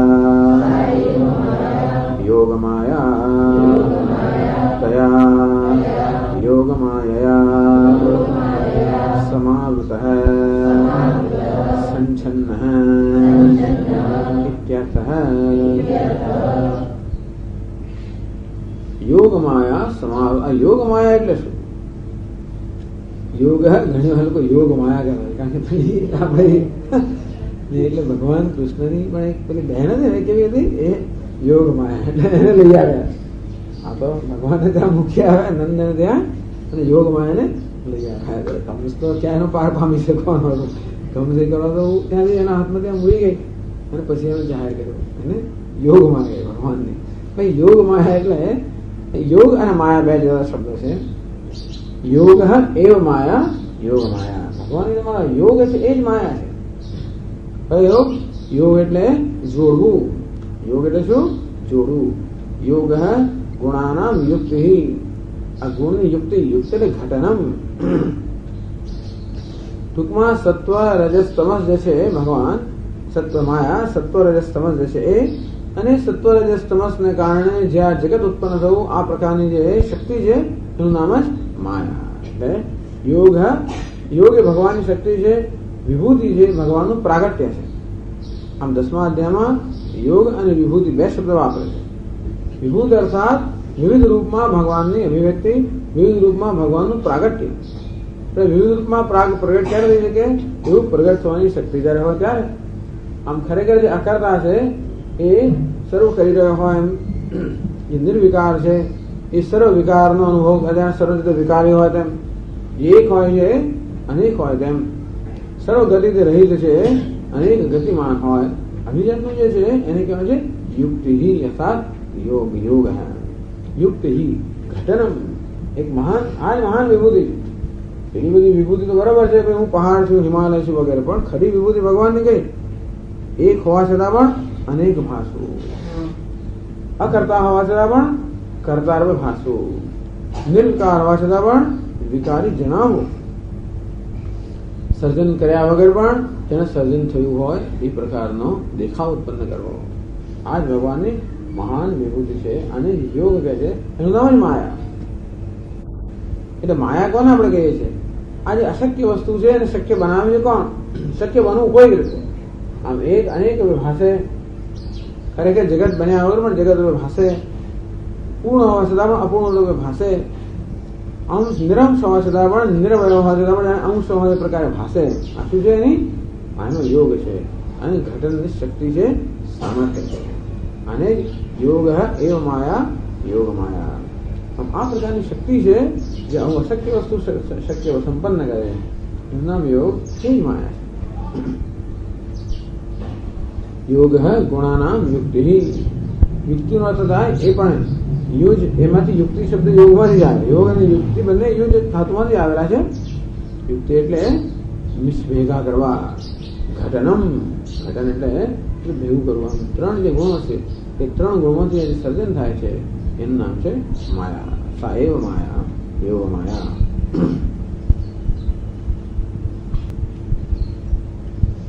योग माया समावृतः संचिन्न इत्यर्थ। योग माया અમારી શક્તિથી હું પોતે જ આવૃત થઈ ગયો છું. લોકો મારી શક્તિ દ્વારા પ્રભાવિત થાય છે કે જેથી બસ એ ખરેખર ભગવાન આવૃત થયો એટલે કે આપણી દ્રષ્ટિ બહાર નથી જતો રહ્યા, પરંતુ એની આવી અદભુત શક્તિને કારણે એ શક્તિ જ લોકોને એવા પ્રભાવિત કરે છે, એવા મોહિત કરે છે કે બસ લોકોની દ્રષ્ટિ એથી આગળ જતી જ નથી. જેમ રાજાએ બધાને કહ્યું કે જેને મળવું હોય મારી પાસે, એ બધી નાની નાની વસ્તુથી એટલા બધા આકૃષ્ટ થઈ ગયા એ રાજાની પાસે ગયા છે. અંતે રીતે આ જ વસ્તુ માયા કરે છે, એવું આકર્ષણ ઉત્પન્ન કરે છે કે ભગવાન સામે હોય તોય પણ લોકો જોતા નથી, અને હોય તો જોવાની તસદી લેતા નથી કે અનાદર કરતા ગમે તે કરે. આ છે આમ નામ માયા. એટલે ખરેખર પેલો રજ્જુ જે છે એ ખરેખર ઢંકાઈ નથી ગયું. દોરડું ખરેખર ઢંકાઈ ગયું નથી, પણ શેની પાછળ ઢંકાઈ ગયું છે? આ સર્પ છે એ ભ્રમની પાછળ. એટલે દોરડામાં માયા છે. દોરડામાં કયા પ્રકારની માયા છે? એ સર્પ રૂપે ભાષે છે એ પ્રકારની માયા છે. બધી જગ્યાએ માયા છે ને ભગવાનની. એટલે દરેક વસ્તુમાં પોતે છે એને કરતા બીજી રીતે ભાસવાની શક્તિ બધે છે. આમ અંદર કંઈક હોય અને બહાર કંઈક બતાવવું એવી શક્તિ સર્વત્ર છે. ખાલી મનુષ્યમાં જ એવું નથી, સર્વત્ર છે. આમ દરેક પદાર્થ અમુક પ્રકારના અનુકૂળ સંજોગો ઉત્પન્ન થાય તો પોતે છે એને કરતા બીજો ભાષે અને આપણામાં અનેક પ્રકારની ગેરસમજ ઉત્પન્ન કરે. આ પ્રકારની શક્યતા સંભાવના બધે રહેલી છે. આમ દોરડામાં માયા રહેલી હોવાને કારણે એ પણ સર્વરૂપે ભાષે. સમાવૃત સમ્યક આવૃત. આમ ગમે તેમ નથી ઢંકાયેલો, સમ્યક સારી રીતે ઢંકાયેલો છું. સંછન્ન, છન્ન એટલે ઢંકાયેલો, સારી રીતે એવો ઢંકાયેલો છું કે જો દુષ્યતે તો અગ્રયા બુદ્ધ્યા સૂક્ષ્મદર્શી, જેનો અગ્ર બુદ્ધિ છે, એકાગ્ર બુદ્ધિ છે અને સૂક્ષ્મ બુદ્ધિ એ આનો પાર પામી શકે, બાકી કોઈ આનો પાર પામી શકે નથી. અંતેથી લોકો એટલા માટે મારા વાસ્તવિક સ્વરૂપને જાણી શકતા નથી, અને માટે લોકોને મારામાં મહત્વ બુદ્ધિ નથી, એટલે લોકો મારું પૂજન કરતા નથી, અને એટલે લોકો બીજી બધી વસ્તુઓનું આની આરાધના કરતા હોય છે. એટલે કહે છે આગળ, અતઃ એવ મૂઢઃ લોકોયમ નાભિજાનાતિ મામજમવ્યયમ. એટલા જ માટે લોક એટલે કે મનુષ્ય, અયમ લોક આ જગતના પ્રાણીઓ, જગતના મનુષ્યો મૂઢ મોહિત થઈ ગયા છે. શાથી મોહિત થઈ ગયા છે? માયાથી મોહિત થઈ ગયા છે. ન અભિજાનાતિ, અંતેથી એ લોકો મામ અજમ અવ્યયમ, વાસ્તવમાં કહું છું અજન્મા છું, પણ છતાં એમ માને છે કે જાણે કે મારો જન્મ થયો હોય. અવ્યયમ અર્થાત વ્યય રહિત છું, અવિનાશી છું. શું માને છે? હું જાણે કે મર્ત્ય છું. આમ દરેક પોતાની શું માને છે? જન્મ થયો, મૃત્યુને અધીન છું. આવું પ્રત્યેક મનુષ્ય પોતાને માટે માને છે, અને ભગવાનના એટલે કે પરમાત્માના વાસ્તવિક સ્વરૂપને ન સમજી શકવાને કારણે, ન ઓળખી શકવાને કારણે. આમ ભગવાન પોતે જ કારણ આપે છે. મૂળ કારણ કયું? આવરણ એટલે અવિદ્યા. એને કારણે શું જન્મે? વિક્ષેપ એટલે ભ્રમ. એને કારણે શું જન્મે? જે વસ્તુ જ્યાં નથી એ ભ્રમ, એ જ અવિવેક. આમ જ્યાં આગળ ખરેખર સત્તા, ખરેખર સત્યતા કે સુખ કે સલામતી નથી ત્યાં એના દર્શન, અને જ્યાં છે ત્યાં એના દર્શનનો અભાવ. એને જ કારણે લોકો ગેરરસ્તે દોરવાયેલા હોય છે, અને જીવનમાં ખોટી વસ્તુઓનો એ લોકો પાછળ પડીને આરાધના કરતા હોય, અને જે કરવાનું છે એ કરતા નથી. આમ પ્રમાદ થાય છે. એનું કારણ છે અવિદ્યા કે જ્ઞાન.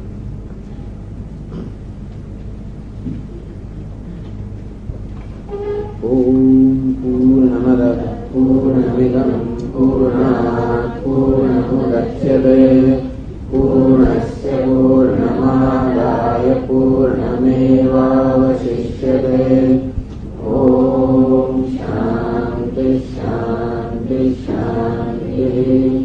શંકરં શંકરાચાર્યં કેશવં બાદરાયણં सूत्रभाष्यकृतौ वन्दे भगवन्तौ पुनः पुनः.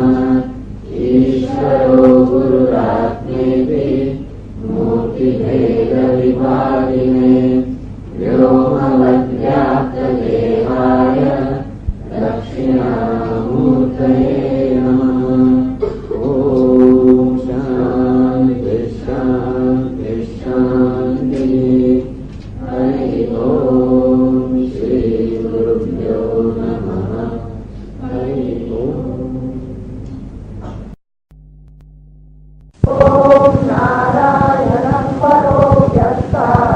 अंडमव्यक्तसंभवम्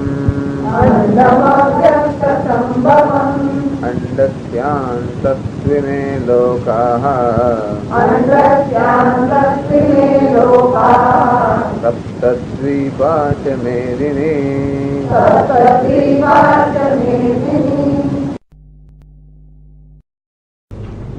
24वां श्लोक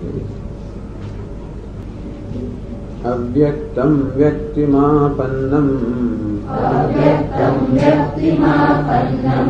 मन्यन्ते मामबुद्धयः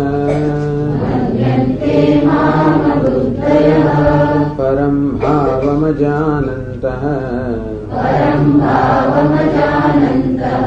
ममाव्ययमनुत्तमम् नाहं प्रकाशः सर्वस्य योगमाया समावृतः मूढोऽयं नाभिजानाति लोको मामजमव्ययम्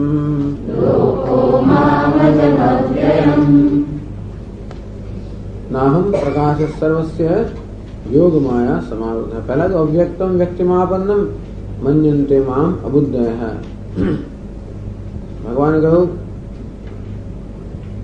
कि किन निमित्तम, प्रश्न पूछो किन निमित्तम मामेव न प्रपद्यन्ते, શું કારણ છે જેને કારણે, એવું શું છે જેને કારણે લોકો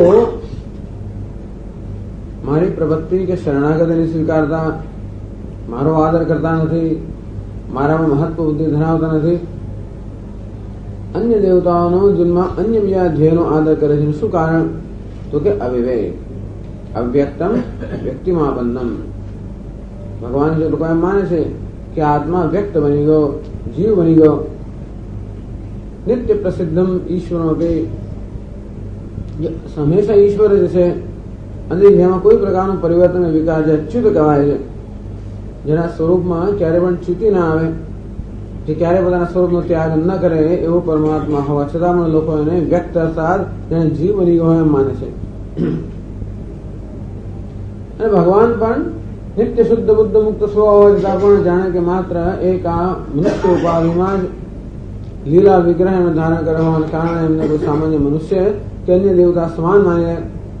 એમ કરીને ભગવાને પરમ ભાવમ અજાનંદ મારો જે પરમ ભાવ છે, મમ અવ્યયમ અનુત્તમ પરમ ભાવમ અજાનંત. અવ્યય અર્થાત જેનો વ્યય નથી, જે નિર્વિકાર છે, અનુત્તમ જેને ચડિયાતું કાંઈ સર્વોત્કૃષ્ટ છે એવો જે મારું પરમ સ્વરૂપ છે એને ન જાણતા હોવાના કારણે એ લોકો મને અલ્પ કે મર્યાદિત માની લે છે. કૃષ્ણ ભગવાન માટે પણ કહી શકાય, આત્મા માટે પણ એમ કહી શકાય. એવું પણ કેમ? શા માટે આત્મા વિશે આ પ્રકારનો ભ્રમ સેવામાં આવે છે? જો આત્મા પૂર્ણ છે એવું જ્ઞાન હોત કે વિવેક હોત તો બધા આત્માનો આદર કરે, પણ આત્મા અપૂર્ણ હોવાને કારણે એનો આદર થતો નથી અને જ્યાં પૂર્ણતા દેખાય એનો આદર થાય. આપણે આત્માનો આદર કરતા નથી કારણ આત્મા તો અલ્પ છે, મર્યાદિત છે, અપૂર્ણ છે એવું હોવાને કારણે આત્માનો આદર થતો નથી. જે વાસ્તવમાં અપૂર્ણ છે એ પૂર્ણ જેવું દેખાય છે અને માટે એનો આદર થાય છે.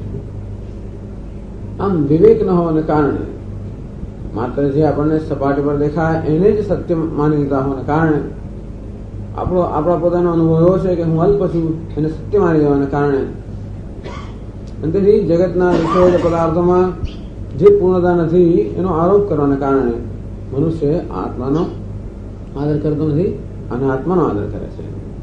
પરમાત્માનો આદર કરતો નથી, અન્ય દેવતાઓનો આદર કરે છે.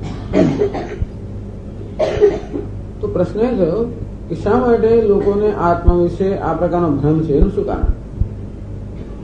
નાહમ પ્રકાશ સર્વસ્ય યોગ માયા સમાવૃત. કારણ કે યોગ માયા સમાવૃત, મારી યોગ માયાને કારણે સારી રીતે આચ્છાદિત થયેલો હોવાના કારણે અહમ સર્વસ્ય ન પ્રકાશ. કોઈને પણ માટે હું જેવો છું તેવો ક્યારેય પણ પ્રકાશિત થતો નથી. એમાં અર્થાત લોકો આત્મા વિશે કે ઈશ્વર વિશે ભ્રમ સેવી રહ્યા હોય એમાં કોઈનો વાંક નથી. ભ્રમ માટેનું કારણ છે અને તે છે યોગ માયા. અર્થાત અવિદ્યા જે આત્માના ઈશ્વરના વાસ્તવિક સ્વરૂપના આચ્છાદિત કરે છે અને એને કારણે આ ભ્રમ ઉત્પન્ન થાય છે. મૂઢોયમ ના વિજાનાતિ લોક મામ અજમ અવ્યયમ. આ મારી યોગ માયાથી અર્થાત અવિદ્યાથી મૂઢ મોહિત થયેલા આ મનુષ્ય મામ અજમ અવ્યયમ ન અભિજાનાતિ, અજન્મા હું જે છું, અવિનાશી છું, નિત્ય શુદ્ધ છું એવા મને એ લોકો જાણતા નથી અને એને વિપરીત જાણે છે. પહેલા એ કે મારા વાસ્તવિક સ્વરૂપને જાણતા નથી અને મને વિપરીત રૂપે જાણે છે, અર્થાત હું જે નથી એ રીતે મને જાણે છે. અર્થાત આત્મા પૂર્ણ છે તો નથી જ જાણતા, પણ આત્માને અપૂર્ણ માનતા હોવાને કારણે આદર થતો નથી. આમ જીવનમાં જેનો આદર થવો જોઈએ એનો આદર થતો નથી અને જેનો આદર થવાની ન કરવો જોઈએ એનો આદર થઈ રહ્યો છે. આનું વિવેક અવિવેક. એ વિવેકનું કારણ છે અજ્ઞાન, અર્થાત વસ્તુના વાસ્તવિક સ્વરૂપ ન જાણતા હોવાને કારણે અવિવેક જન્મે. એને કારણે જેનો આદર થવો જોઈએ એનો નથી થતો, ન થવો જોઈએ એનો થાય. અર્થાત મનુષ્ય વ્યર્થ પ્રયત્ન કરતો હોય છે. પ્રયત્ન તો મનુષ્ય કરતો હોય છે અને જીવનમાં આવી સફળતા પ્રાપ્ત કરવા માટેનો પણ ખોટી જગ્યાએ પ્રયત્ન થવાને કારણે સમાનેપી આયાસે મામ એવ ન પ્રપદ્યંતે. આયાસ કે પરિશ્રમ તો સમાન જ છે. આત્માનો આદર કરીએ કે અનાત્માનો આદર કરીએ, પરિશ્રમ તો સરખો જ છે, પણ અનાત્માનો આદર કરીને કશું પ્રાપ્ત થતું નથી અને પરિશ્રમ વ્યર્થ જાય છે. જો આત્માનો આદર કરવામાં આવતો હોત તો એ જ પરિશ્રમ સફળ થયો હોત. ભગવાન પોતે ખેદ પ્રગટ કરે છે. માયા તો એની જ છે, છતાં પણ ખેદ પ્રગટ કરે. અરે લોકો કેવા મોહિત થઈ ગયા છે તો પોતાની જ માયાનો પ્રભાવ, અને છતાં લોકો મોહિત થઈ ગયા છે. હવે 26મો શ્લોક છે આ 7મા અધ્યાયનો.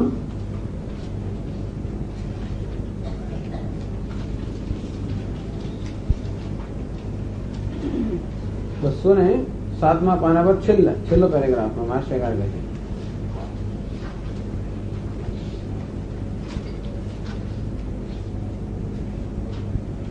કોઈનો પ્રશ્ન થાય કે ભગવાન આપ જે માયાથી આવૃત થઈ ગયા હો, માયા આપને જ આવૃત કરતી હોય, આપને જ ઢાંકતી હોય, તો પછી એ માયાથી આપ પણ મોહિત થયા છો કે નહીં?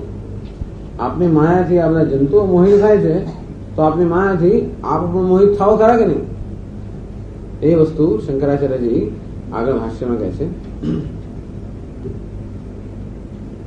યયા યોગ માયયા સમાવૃતમ લોકઃ ન અભિજાનાતિ નાસો યોગ માયા મદીયા સતે મમ ઈશ્વરસ્ય માયાવિનઃ જ્ઞાનમ પ્રતિબધ્નાતે યથા અન્યસ્યાપિ માયાવિનઃ માયા અજ્ઞાનમ તદ્વત યતઃ એવં અતઃ યયા યોગ માયયા સમાવૃતમ મામ લોકઃ ન અભિજાનાતિ. જે યોગ માયાને કારણે સારી રીતે આચ્છાદિત થયેલો, અર્થાત મારા સ્વરૂપનું આવરણ થયું હોવાને કારણે જે યોગ માયાને કારણે લોકો મને જાણી શકતા નથી. ન અસો યોગ માયા મદિયાસતિ મમ ઈશ્વરસ્ય માયાવિનઃ જ્ઞાનમ પ્રતિબધ્નાતિ. પરંતુ આ યોગ માયા મારી હોવાને કારણે હું જે ઈશ્વર છું એના જ્ઞાનને કોઈ પણ રીતે પ્રતિબંધક નિવડતી નથી. માયા પણ એવી છે, વિલક્ષણ છે. અર્થાત જેમ કહે છે અહીંયા કે યથા અન્યસ્યાપિ માયાવિનઃ માયા. જેવી રીતે લૌકિક આપણા વ્યવહારની અંદર પણ જેમ જાદુગર હોય, જાદુગરની માયા હોય કે જાદુ હોય, એ જેવી રીતે બધા પ્રેક્ષકોને કેવી રીતે મોહિત કરી દે છે, પ્રેક્ષકો પર એક પ્રકારનો પ્રભાવ પાડીને એમને મોહિત કરે છે અને જે વસ્તુ નથી એ દેખાડે છે અને એમાં સત્ય બુદ્ધિમાં ઉત્પન્ન કરાવે છે. એટલે પ્રેક્ષકો એમ જ માને કે ખરેખર થઈ રહ્યું છે. આ માયા બધા પ્રેક્ષકોને મોહિત કરતી હોય ત્યારે પણ જે માયાવી છે એના પર કોઈ અસર ઉત્પન્ન કરતી નથી. મદિયાસ એટલે એની માયા છે અને માયાવી છે, અર્થાત એ માયાનો પતિ છે, માયાનો માલિક હોવાને કારણે એ માયાનું રહસ્ય જાણે છે. અર્થાત જે જ્ઞાન છે, જે માયા કોઈ તો મોહ ઉત્પન્ન કરી શકતી નથી. જ્ઞાન ન હોય એના વડે જ માયા અનેક પ્રકારનું મોહ ઉત્પન્ન કરે. જેને જ્ઞાન છે એના માટે માયા એ આનંદનું કારણ બની જાય. જેને જ્ઞાન નથી એના માટે મહાન અનર્થનું કારણ. એટલે કે આમ તો જોવા જઈએ તો ઈશ્વરમાં અને જીવમાં કોઈ ભેદ નથી. ભગવાન આપત કહો છો ક્ષેત્રજ્ઞમ ચાપમાન વિદ્ધિ સર્વ ક્ષેત્રેષુ ભારત. પ્રત્યેક ક્ષેત્રમાં પ્રત્યેક ઉપાધિમાં હું જ ક્ષેત્રજ્ઞ છું, હું જ આત્મા છું. ભગવાન આત્મામાં જીવમાં કોઈ ફેર તો છે નહીં. સ્વરૂપ દ્રષ્ટિએ કોઈ ફેર નથી. તો શા માટે એમ બનવું જોઈએ કે આપની માયાથી આપ કોઈ રીતે મોહિત થતા નથી. આપના જ્ઞાનમાં કે શક્તિમાં કોઈ પ્રકારનો પ્રતિબંધ આવતો નથી. અને એ જ માયા જીવ એ પણ વાસ્તવમાં આપનું સ્વરૂપ છે. અને છતાં પણ એના જ્ઞાન અને શક્તિમાં અનેક પ્રકારનો પ્રતિબંધ લાવે છે. એવું શું કારણ? સત્ય વિલોકસ્ય મમ ચ અભેદે. લોક એટલે જીવ અને મારામાં સ્વરૂપના ભેદે અભેદ, સ્વરૂપ જે અભેદ હોવા છતાં પણ ઔપાધિક ભેદસ્ય સત્વા. પણ ઔપાધિક ભેદ છે એટલે હું ઈશ્વર જેવું ક્યારે પણ ના કહી શકું. હું બ્રહ્મ છું એમ કહી શકું. બ્રહ્મ અને ઈશ્વરમાં આ પ્રકારનો આપણે ભેદ પાડીએ કે બ્રહ્મ એટલે કે નિરુપાધિક અર્થાત સર્વ ઉપાધિ રહિત જે નિત્ય શુદ્ધ ચૈતન્ય છે એ બ્રહ્મ, એ હું છું. પણ એ જ નિત્ય શુદ્ધ ચૈતન્ય માયા સહિત, માયાની ઉપાધિ સહિત જયારે હોય ત્યારે આપણે ઈશ્વર કહીએ. અને એ માયાની ઉપાધિને કારણે એ જ બ્રહ્મ શુદ્ધ ચૈતન્ય જગતનું સર્જન કરનાર, પાલન કરનાર, લય કરનાર, આ પ્રકારે જગતનું નિયંત્રણ કરનાર એ ઈશ્વર કહેવામાં આવે છે. એટલે માયાને કારણે એ જ બ્રહ્મને આપણે ઈશ્વર કહીએ છીએ. એને જગતનો સર્જક કહીએ, જગતનો પાલક કહીએ, જગતનો નિયંતા કહીએ. એની પોતાની દ્રષ્ટિથી તો એનામાં પાલન નિયંત્રણ કશું જ નથી. કારણ કે એની સંધિથી માત્રથી સર્વ થઈ રહેવાના કારણે એનું કોઈ પ્રકારનું કર્તૃત્વ નથી. પણ આપણે જયારે માયાની દ્રષ્ટિથી જોઈએ ત્યારે આપણે શું કહીએ? જગતનો સર્જક, જગતનો પાલક, જગતનો નિયંતા. ઈશ્વર અને જીવમાં ઉપાધિની દ્રષ્ટિએ મહાન ભેદ છે. ઉપાધિની દ્રષ્ટિએ એ જ પરમ બ્રહ્મ, એ જ ચૈતન્ય આ વ્યક્તિગત ઉપાધિ સાથે સંયોજાયેલો હોય, વ્યક્તિગત ઉપાધિ દ્વારા કાર્યશીલ હોય ત્યારે એ જીવ કહેવાય છે. અને એ જ ચૈતન્ય સમષ્ટિ ઉપાધિ દ્વારા જયારે કાર્યશીલ હોય આપણે એને ઈશ્વર કહીએ. વ્યષ્ટિ ઉપાધિને કારણે એ અજ્ઞાનથી પ્રતિબદ્ધ છે. સમષ્ટિ ઉપાધિમાં એનું સમષ્ટિ દ્રષ્ટિબિંદુ હોવાને કારણે અજ્ઞાનથી બાધિત નથી. અને તેથી કેવો છે? સર્વજ્ઞ, સર્વશક્તિમાન, સર્વવ્યાપી, સર્વ ઐશ્વર્ય સંપન્ન. અને જીવ સર્વ રીતે અલ્પ. અલ્પતા અને સર્વજ્ઞતા, અલ્પ વ્યાપકપણું અને સર્વવ્યાપકપણું, અલ્પ જ્ઞાન અને સર્વ જ્ઞાન, આ પ્રકારનો મહાન ભેદ જીવ અને ઈશ્વર વચ્ચે છે. એ કયા સ્તરે છે? સ્વરૂપના સ્તરે નહીં. ચૈતન્ય તો એ જ ચૈતન્ય જીવ છે જે ચૈતન્ય ઈશ્વર છે. પણ ઉપાધિના સ્તરે મહાન ભેદ છે. આ જીવ માત્ર એ જ ચૈતન્ય માત્ર વ્યષ્ટિ ઉપાધિ દ્વારા વ્યક્ત થતું હોય ત્યારે જીવ નથી. સર્વ રીતે અલ્પ અને સમષ્ટિ ઉપાધિ દ્વારા સર્વ રીતે પૂર્ણ. એટલે ભગવાન કહે છે કે ઉપાધિની દ્રષ્ટિએ માયા એ મારી ઉપાધિ છે, મારા નિયંત્રણમાં છે. એને કારણે એ મારામાં કોઈ પ્રકારનો પ્રતિબંધ ઉત્પન્ન થતો નથી.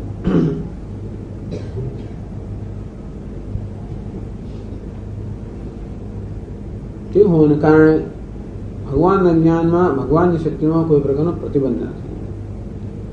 આગળ પણ કહેવામાં આવ્યું ચોથા અધ્યાયની અંદર પણ બહુની દે વ્યતીતાની, બહુની મે વ્યતીતાની જન્માની તવ ચાર્જુન તાન્યહમ વેદ સર્વાણી નત્વમ વેત્થ પરંતપ. હે અર્જુન, હું અને તું બંને અનેક બધા જન્મમાંથી પસાર થઈ ચૂકેલા છે. તાન્યહમ વેદ સર્વાણી, એ બધાને હું જાણું છું પણ તું જાણતો નથી.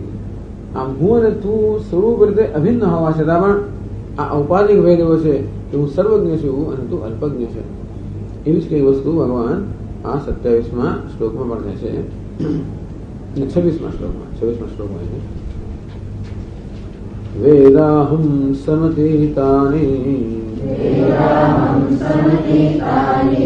વર્તમાનાનિ ચાર્જુન ભવિષ્યાણિ ચ ભૂતાની મામ તુ વેદ ન કશ્ચન.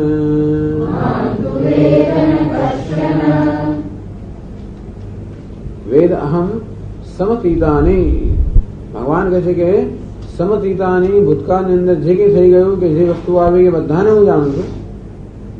વર્તમાનાની છે અર્જુન, હે અર્જુન, વર્તમાનમાં પણ જે કંઈ છે સર્વને હું જાણું છું. ભવિષ્યની જે ભૂતાની, ભવિષ્યમાં પણ જે કંઈ વસ્તુ આવશે એ સર્વને હું જાણીશ ને જાણું છું. ભગવાન કહે છે ત્રિકાલજ્ઞ છે, એનું નામ સર્વજ્ઞ. જે ત્રણેય કાળની અંદર જે કંઈ હોય એ સર્વનું જ્ઞાન જે ધરાવતા નામ સર્વજ્ઞ. એવો સર્વજ્ઞ તો ઈશ્વર સિવાય કોઈ પણ ના હોઈ શકે. કદાચ વર્તમાન કાળમાં ઘણું બધું જ્ઞાન ધરાવતા હોઈએ તો આપણે અંદર સર્વજ્ઞની ઉપમા આપીએ એવી વાત છે. એવું તો કોઈ નથી જે ભૂતકાળ, વર્તમાન, ભવિષ્ય બધું જ એક સાથે જાણતા હોય. જે આ બધું જ્ઞાન પ્રાપ્ત કરવાનું આપણું સાધન છે મન, અને મનની આપણી મર્યાદા હોવાને કારણે ક્યારે પણ આપણે એવું તો ન જાણી શકીએ. અને ભગવાન કેવો છે ત્રિકાલજ્ઞ છે, સર્વજ્ઞ છે. જીવ કેવો છે મામ તો વેદ ને કશ્ચન મામ તો ન વેદ, પરંતુ કોઈ પણ મને જાણતું નથી. હું સર્વને જાણું છું, કોઈ મને જાણતું નથી. ભાષ્યમાં સમજાવે છે અહમ તો વેદ જાને સમતીતાને સમતિક્રાંતાને ભૂતાની વર્તમાનાની ચાર્જુન ભવિષ્યાની ચ ભૂતાની વેદ અહમ. અહમ તો વેદ, હું તો બધું જ જાણું છું. ભગવાન અહમ તો, પરંતુ હું તો બધું જ જાણું છું એમ કરીને ભગવાન કહે છે કે મારા જ્ઞાનમાં કોઈ પ્રકારનો પ્રતિબંધ નથી. જ્ઞાન તો એકનું એક જ છે, ભગવાનનું ને આપણું. છતાં પણ ચૈતન્ય એક જ છે, અને છતાં પણ ચૈતન્ય સર્વ જ્ઞાનને પ્રકાશિત કરતું હોવાને કારણે સર્વજ્ઞ દરેક જણ હોવો જોઈએ. અને છતાં પણ અજ્ઞાનને કારણે, ઉપાધિની મર્યાદાને કારણે એ જ્ઞાનમાં અનેક પ્રકારનો પ્રતિબંધ છે. અને માટે આ જીવનું જ્ઞાન અત્યંત અલ્પ છે. એવો પ્રતિબંધ ઈશ્વરમાં નથી આવતો. એ મળતું અહમ તુ વેદ જાણે સમતીતાની અતીત, અતીતને જે થઈ ગયું એનું અતીત, સમતીત સમ્યક અતીતાની સમ્યક અતિક્રાંતાની, અર્થાત જે ભૂતકાળમાં ગયા એ બધા પદાર્થોને હું જાણું છું.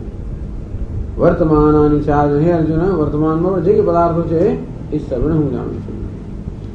ભવિષ્યના જે ભૂત, આમ તો જ્ઞાની પુરુષને આપણે સર્વજ્ઞ કહેતા હોઈએ છીએ. જ્ઞાની પુરુષને સર્વજ્ઞ, સર્વમ જાનાદે સર્વજ્ઞ, જે સર્વ જાણે છે એને સર્વજ્ઞ કહેવાય. આમ જ્ઞાની પુરુષને આપણે સર્વજ્ઞ કહીએ, પણ આ અર્થમાં એ સર્વજ્ઞ નથી. ઈશ્વર જે અર્થમાં સર્વજ્ઞ છે એવા અર્થમાં જ્ઞાની પુરુષ પણ સર્વજ્ઞ નથી. કારણ કે જ્ઞાની પુરુષનું જ્ઞાન પણ એ ઉપાધિ મર્યાદિત છે. આપણા કરતા વધારે જાણે, આપણા કરતા ઘણી સૂક્ષ્મ બુદ્ધિ, બરોબર, છતાંય ઈશ્વરના જે અર્થમાં સર્વજ્ઞતા છે એવી સર્વજ્ઞતા જ્ઞાનીમાં ન હોય.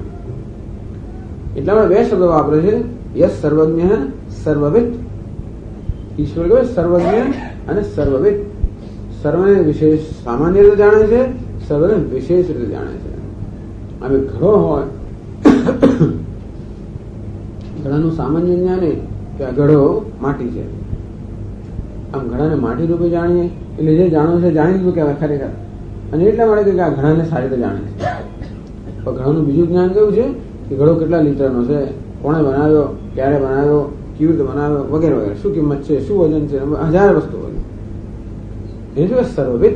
આવું જે જ્ઞાન ધરાવતા હોય તેને વિશેષ જ્ઞાન કહેવામાં આવે, એ સાચા અર્થમાં સર્વજ્ઞ કહેવાય. એટલે ગૌણ અર્થમાં સર્વજ્ઞ કોને કહેવાય? જેને સામાન્ય જ્ઞાન હોય. એ દ્રષ્ટિએ જ્ઞાની પુરુષને આપણે સર્વજ્ઞ કહીએ નહીં. એને સર્વનું જ્ઞાન છે, સામાન્ય જ્ઞાન છે. શું જ્ઞાન છે? બ્રહ્મ સત્યમ જગન મિથ્યા, સર્વમ ખલુ ઇદમ બ્રહ્મ. આ સર્વ બ્રહ્મ છે એવું જ્ઞાન સામાન્ય જ્ઞાન છે. એ સર્વને બ્રહ્મ રૂપે જાણે છે. આમ સર્વ અલંકારોને સુવર્ણ રૂપે જાણવા, પછી ભલે અલંકારોની વિગત ખબર ના હોય કે એની વિચિત્રતાઓ ખબર ના હોય, સુવર્ણ જાણવું એટલે સત્ય આપણે જેમ જાણ્યું, અને તે જ રીતે જ્ઞાની પુરુષ સત્ય જાણતો હોય છે. સર્વમ ખલુ ઇદમ બ્રહ્મ, આ સર્વ બ્રહ્મ છે. એ દ્રષ્ટિએ આપણે એમને ગૌણ અર્થમાં સર્વજ્ઞ કહીએ. પણ ભગવાન ઈશ્વર જે છે એ મુખ્ય અર્થમાં સર્વજ્ઞ છે. એ બધું બ્રહ્મ છે તો જાણે જ છે, ઉપરથી જે છે તે પણ જાણે છે. આ ઝાડના કેટલા પાંદડા છે એ દરેક પાંદડામાં કેટલા, બધા જ કોષ બધું જ જાણતા. વિચારો, આવું કોણ જાણે? આવી જાતના સર્વજ્ઞ કહેવાય. વૃક્ષમાં કેટલા પાંદડા છે, દરેક પાંદડામાં કેટલા કોષ છે, અને એ પાંદડા દરેકની ઉંમર કેટલી છે, ક્યાં સુધી જીવંત રહેવાના છે, ક્યારે ખરી પડવાના છે, આવા જ્ઞાનનો ક્યાં અંત છે? કેટલા કાંકરા છે ને કેટલા રેતીના કણ છે ને કેટલા અણુઓ છે, અશક્ય વસ્તુ છે, કોઈને પણ જાણવી. એટલે કોઈ પણ મનુષ્ય ક્યારે પોતાને ભગવાન કે સર્વજ્ઞ કહેવડાવે ગૌણ અર્થમાં, મુખ્ય અર્થમાં તો ભગવાન જ સર્વજ્ઞ છે. એ જાણે એમ કહે કે વર્તમાનમાં જે કહે છે હું જાણું છું, કે કણે કણ જાણે છે, એમાં કેટલા અણુઓ પરમાણુઓ જે છે, કેટલા બીજાણુઓ કીટાણુ ફલાણા બધા અણુઓ બધું જ જાણતા હોય, ઇલેક્ટ્રોન પ્રોટોન બધું, ને જે આપણે નથી જાણતા બધું જ જાણતા હોય. ભવિષ્યમાં જે કંઈ જાણીશું નહીં જાણીએ બધું જ જાણતા હોય. એ શું કહેવાય? સર્વજ્ઞ. ભગવાન હું સર્વજ્ઞ છું.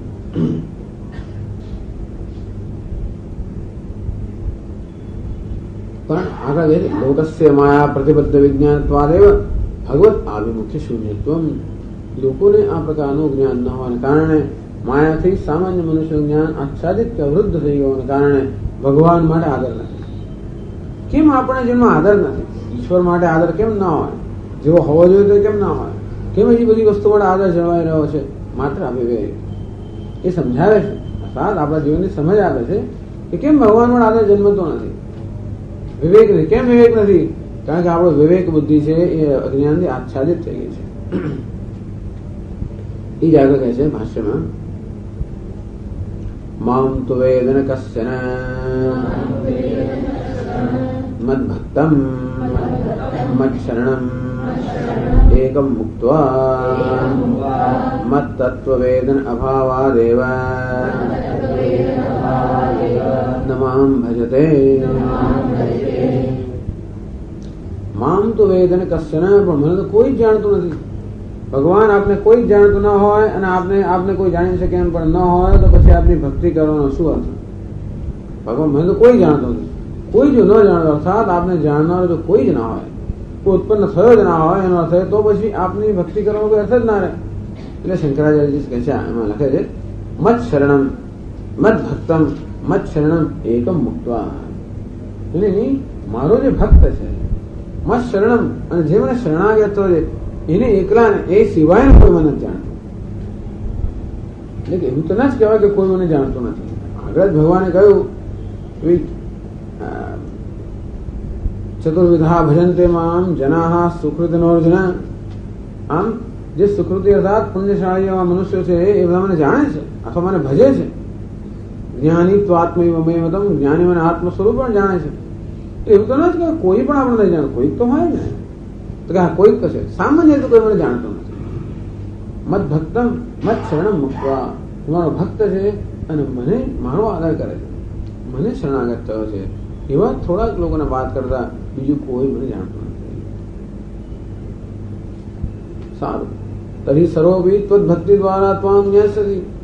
જેનો અર્થ એવો ભગવાન કે આપની ભક્તિ દ્વારા આપણે જાણી શકતા હોય તો બી બધા આપની ભક્તિ દ્વારા આપણે જાણી લેશે. તો કે નહીં, મત તત્વ વેદના ભાવાદેવ ન મામ ભજતે.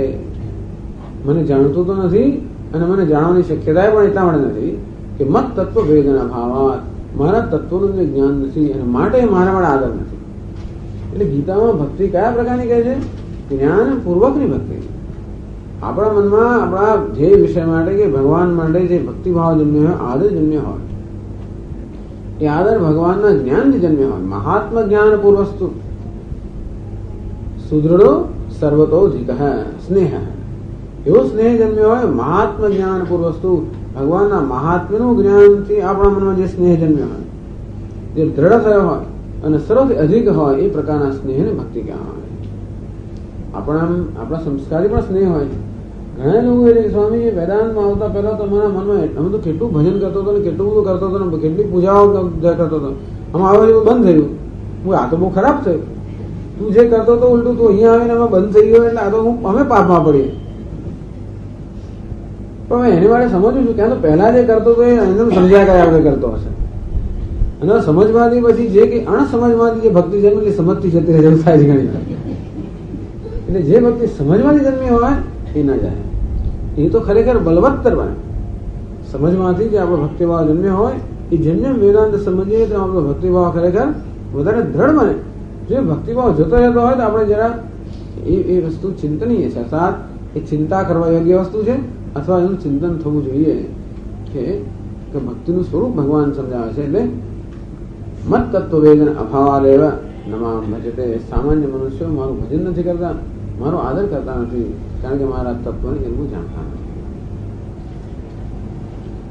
વિવેકવત મત ભજનમ તો વિવેક શૂન્ય સર્વસ્ય. ટૂંકમાં જેનામાં વિવેક છે એ લોકો જ મારું ભજન કરી શકે. વિવેક રહિત ના મનુષ્ય ક્યારેય પણ મારું ભજન ના કરી શકે. પણ સ્વામીજી, નાનપણથી જ કેટલા બધા લોકોનો ભક્તિભાવ હોય છે, અમારામાં પણ હોય છે. અમે ક્યાં હું શાસ્ત્ર જાણવા ગયા હતા? એવું વિવેક કે અમને હતો નહીં, છતાં જે ભક્તિ હતી બધી ખોટી તો નહીં. વિવેકના સંસ્કાર લઈને આપણે આવ્યા હોઈએ. એવું બને કે આ પ્રકારનો વિવેક આપણી યાત્રા ચાલતી જ આવતી હોય, અને તેથી કદાચ આ જન્મમાં આપણને આ શાસ્ત્રનો પરિચય ન થયો તો પણ પૂર્વ જન્મના પેલા વિવેકના સંસ્કારથી આપણે ભક્તિભાવ લઈને જન્મ્યા હોઈએ એ બને છે. અને શાસ્ત્રના શ્રવણથી ને સંસ્કારથી એ જ વિવેક વધારે વધારે સ્પષ્ટ બને, અને રીતે આપણે ભક્તિભાવ વધુ દ્રઢ બને. ભક્તિ વગર જ્ઞાન નથી, અને જ્ઞાન વગર ભક્તિ નથી. તો ભક્તિ જ્ઞાન છેવટે એક જ છે. એટલા ખરેખર શરણાગતિની ભક્તિ કહેવામાં આવતી હોય તો શરણાગતિ તો મુખ્ય અર્થમાં કોની હોય? જ્ઞાનીની જ હોય. જ્ઞાની અર્થાત જે અહંકાર અને મિથ્યા જાણે છે, અને જે ઈશ્વરને પોતાના વચ્ચે અભેદ જાણે છે, એ જ મુખ્ય અર્થમાં ભગવાનને શરણાગત થયો. કારણ કે એનું કોઈ અસ્તિત્વ જ રહ્યું નથી. આ હું મારું અસ્તિત્વ કોઈ રીતે જાળવી રાખીને ભગવાનને શરણાગત થયો તો કશુંક તો મારું જાળવી રાખવું. આ જ્ઞાની એવો છે જેને પોતાનું કંઈ જ નથી, અને એમાં સ્વતંત્રતા છે. એમ કે મારું બધું જ હું અહીંયા બધું જ હું અર્પણ કરી દઉં, મારું કશું રહે નહીં તો મારું અસ્તિત્વ જ ભૂસાઈ જાય તો કે નહીં. આપણે જે અર્પણ કરી શકીએ એ અર્પણ કરવા યોગ્ય જ વસ્તુ છે, અર્થાત એને રાખવાનો જ કરતા નથી. આપણે શું અર્પણ કરી શકીએ? આપણું અજ્ઞાન, આપણો અહંકાર, આ દેહની અંદર અહમ મમ ભાવ, એ અર્પણ કરીએ એટલે જે આપણું વાસ્તવિક સ્વરૂપ છે એ સ્વરૂપનું જ્ઞાન. અને એ દ્રષ્ટિએ જ્ઞાની પુરુષ જ મુખ્ય અર્થમાં ભગવાનનો ભક્ત છે, શ્રેષ્ઠ ભક્ત. બીજા બધા ભક્ત છે, પણ દરેક ભક્ત ભગવાનને પોતાને કંઈ કંઈક અંતર જાળવી રાખે. હું ભક્ત છું એ ભગવાન છે, કંઈ કંઈક અંતર જાળવી રાખે. ત્યાં સુધી એટલું એને અર્પણ નથી કરતું, એટલું પોતાની પાસે રાખી મૂકે છે. તો બલિરાજા કે લો ભગવાન, હવે એક વસ્તુ મેં રાખી છે તો ના કીધું, મારું મસ્તક, મારો અહંકાર એ પણ આપી દીધું. પછી આગળ કહે છે હવે 27મા શ્લોક દ્વારા ભગવત તત્વ વિજ્ઞાન પ્રતિબંધકમ મૂળ અજ્ઞાન અતિરિક્તમ. ચલો ભગવાનનું હવે કેટલી પરંપરાઓ છે પ્રતિબંધની. પહેલા છે ભગવાનનું મૂળ અજ્ઞાન, જેને કારણે આત્માના કે ઈશ્વરના વાસ્તવિક સ્વરૂપનું જ્ઞાન ન હોય. એમાંથી જન્મ અવિવેક, દેવ અહમ ભાવ, મમ ભાવ, અહમ ભાવ અને મમ ભાવ જન્મ્યો. દેહમાં અહમ ભાવ જન્મ્યો હોવાને કારણે દેહની અલ્પતા મારી અલ્પતા થઈ જાય, અને તેથી આત્માને અલ્પ માની લેવામાં આવે. પછી શું થાય? ત્યાં અટકતું નથી, અનર્થની પરંપરા ચાલુ રહે છે.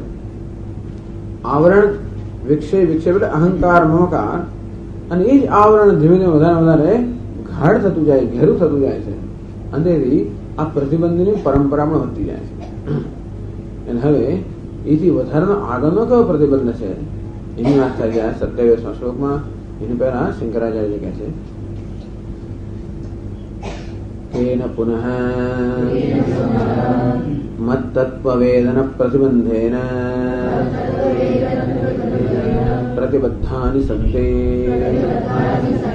જાયમાનાની સર્વભૂતાનિ મામ ન વિદન્તે इति अपेक्षायाम् इदमाह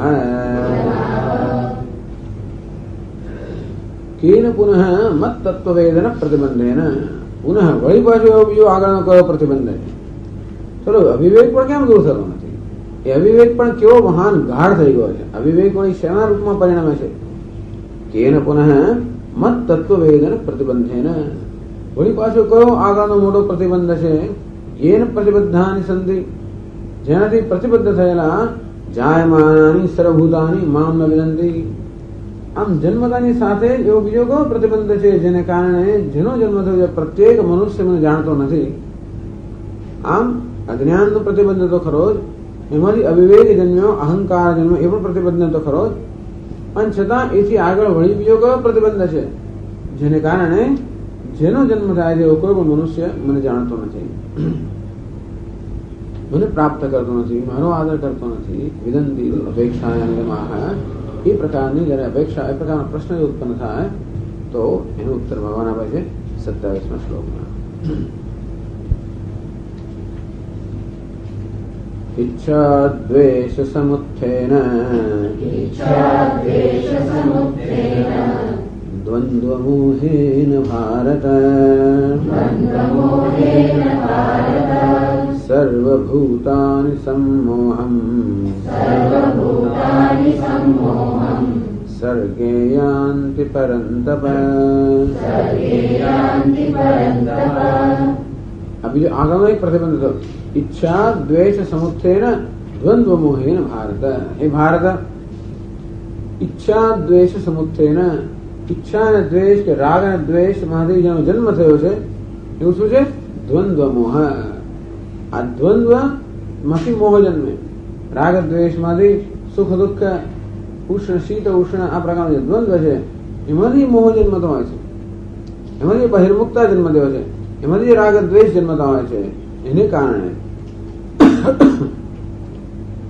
સર્વભૂતાનિ सम्मोहम् सर्गे यान्ति परन्तप. हे परन्तप, સર્વભૂતાનિ પ્રાણી માત્ર સર્ગે, સર્ગે એટલે જન્મતાની સાથે सम्मोहम् यान्ति. બધા જ પ્રાણીઓ જન્મથી આ પ્રકારના મોહને પ્રાપ્ત થાય છે. કયો મોહ? ઈચ્છા દ્વેષ સમુત્થેન દ્વંદ્વ મોહેન. ઈચ્છા અને દ્વેષ જ દ્વંદ્વ છે. આમ ઈચ્છા અને દ્વેષ રૂપી કે રાગ દ્વેષ રૂપી જે દ્વંદ્વ છે એ દ્વંદ્વમાંથી જે મોહ જન્મ્યો એ મોહને કારણે પ્રત્યેક મનુષ્યો જન્મે ત્યારથી જ મોહિત થઈ ગયા હોય છે. અંતેથી મને અભિમુખ થતા નથી, અંતે એમનો વિવેક જન્મતો નથી, અંતેથી એમનો અજ્ઞાન દૂર થતું નથી. એટલે જે પ્રતિબંધ આપણા પ્રત્યક્ષ જ્ઞાનનો વિષય છે, ભગવાન એની વાત કરે. અજ્ઞાન છે કે નહીં એ તો અનુમાનનો વિષય છે. અવિવેક છે કે નહીં એ પણ સમજી શકાય છે, છતાં પણ એ અવિવેક પણ આપણા જીવનમાં સ્થૂળ રૂપે કેમ અવિવેક થાય છે? રાગ અને દ્વેષ રૂપે. અર્થાત દ્વંદ્વ મોહ. આમ જીવનમાં જગત તો આખું દ્વંદ્વનું બનેલું છે. દ્વંદ્વ એટલે સમજાવ છે કે પરસ્પર વિરુદ્ધ સ્વભાવના જે પદાર્થો છે એક જ સાથે દ્વંદ્વ કહેવામાં આવતા હોય છે. અને જોડકા તો પરસ્પર વિરુદ્ધ સ્વભાવના જોડકા એટલે દ્વંદ્વ. જેમ કે રાગ અને દ્વેષ, સુખ અને દુઃખ, ઠંડી અને ગરમી, માન અને અપમાન. આ દ્વંદ્વથી સામાન્ય મનુષ્ય મોહિત થઈ જાય છે. આ દ્વંદ્વનું નામ જ જગત. જગત જે છે એટલે જ દ્વંદ્વ. જગતમાં આ પ્રકારે પરસ્પર વિરુદ્ધ સ્વભાવની જ વસ્તુઓ છે, એનાથી આ જગત બનેલું છે. અને તેથી આ દ્વંદ્વ પ્રત્યેક ક્ષણે આપણી સમક્ષ આવ્યા કરતા હોય છે. એનો મોહ એટલે શું? આ દ્વંદ્વના પ્રભાવમાં આવી જવું, દ્વંદ્વથી મોહિત થઈ જવું. અર્થાત દ્વંદ્વને કારણે આપણી વિવેક બુદ્ધિ છે એ વિવેક બુદ્ધિ આચ્છાદિત થઈ જવી. એના પ્રભાવને કારણે આપણે બુદ્ધિ સ્પષ્ટતા કે વિવેકની સ્પષ્ટતા ગુમાવી દેવી. અને એને કારણે આપણે જે નિર્ણય લેતા હોય છે એ નિર્ણય સ્પષ્ટ વિવેક બુદ્ધિથી ન લેવાય હોય, પરંતુ એના પ્રભાવનો નિર્ણય લેવાય હોય. આમાં વિવેક બુદ્ધિને વિકૃત બનાવી દેવી, એનું નામ છે દ્વંદ્વ મોહ. તો હે ભારત, હે પરંતપ, જે કંઈ મનુષ્યો જન્મ્યા છે બધા આ પ્રકારે આ દ્વંદ્વથી મોહિત થયેલા હોવાને કારણે એમની બુદ્ધિ વિકૃત થઈ ગઈ છે. એને કારણે વિવેક જન્મતો નથી, એના કારણે વૈરાગ્ય જન્મતો નથી. એને કારણે એ લોકો મને અભિમુખ થતા નથી, એટલે મારો આદર કરતા નથી, એટલે મારું ભજન કરતા નથી, એટલે મને પામતા નથી. હું તો છું, બધે જ છું, હું જ છું સર્વત્ર. જેમ તેથી મને પામવું તો સર્વમાં સરળ હોવું જોઈએ. કારણ કે એ ક્યાંક આપણાથી દૂર હોય, દેશ કે કાળ બધી વસ્તુ છે, પણ દેશ કાળ આપણો આત્મા હોવાને કારણે એને પામવો સરળ હોવો જોઈએ. છતાં પણ આ કારણો, ભગવાન આ કારણની પરંપરા બતાવે. પહેલા રાગ અને દ્વેષ, એને કારણે આ વિવેક. વિવેક ના જન્મે, વિવેક ના જન્મે એટલે અજ્ઞાન, વૈરાગ્ય ના જન્મે, વૈરાગ્ય ના જન્મે એટલે ઈશ્વરને જાણવાની જિજ્ઞાસા ના જન્મે, એનો ભક્તિભાવ ના જન્મે, એના પ્રત્યે આદર ના જન્મે. એટલા માટે એને જ્ઞાનની કે એને પામવાની કોઈ પ્રવૃત્તિ ના જન્મે. અંતેથી અજ્ઞાન દૂર ન થાય અને આ રીતેથી ઈશ્વરને આપણે પામી ન શકીએ. જેમ મનુષ્યો ઈશ્વરને પામી શકતા નથી એનું આ કારણ સમજાવે, ભાષ્યમાં સમજાવે છે. ઈચ્છા દ્વેષ સમુત્થેન ઈચ્છા ચ દ્વેષશ્ચ ઈચ્છા દ્વેષૌ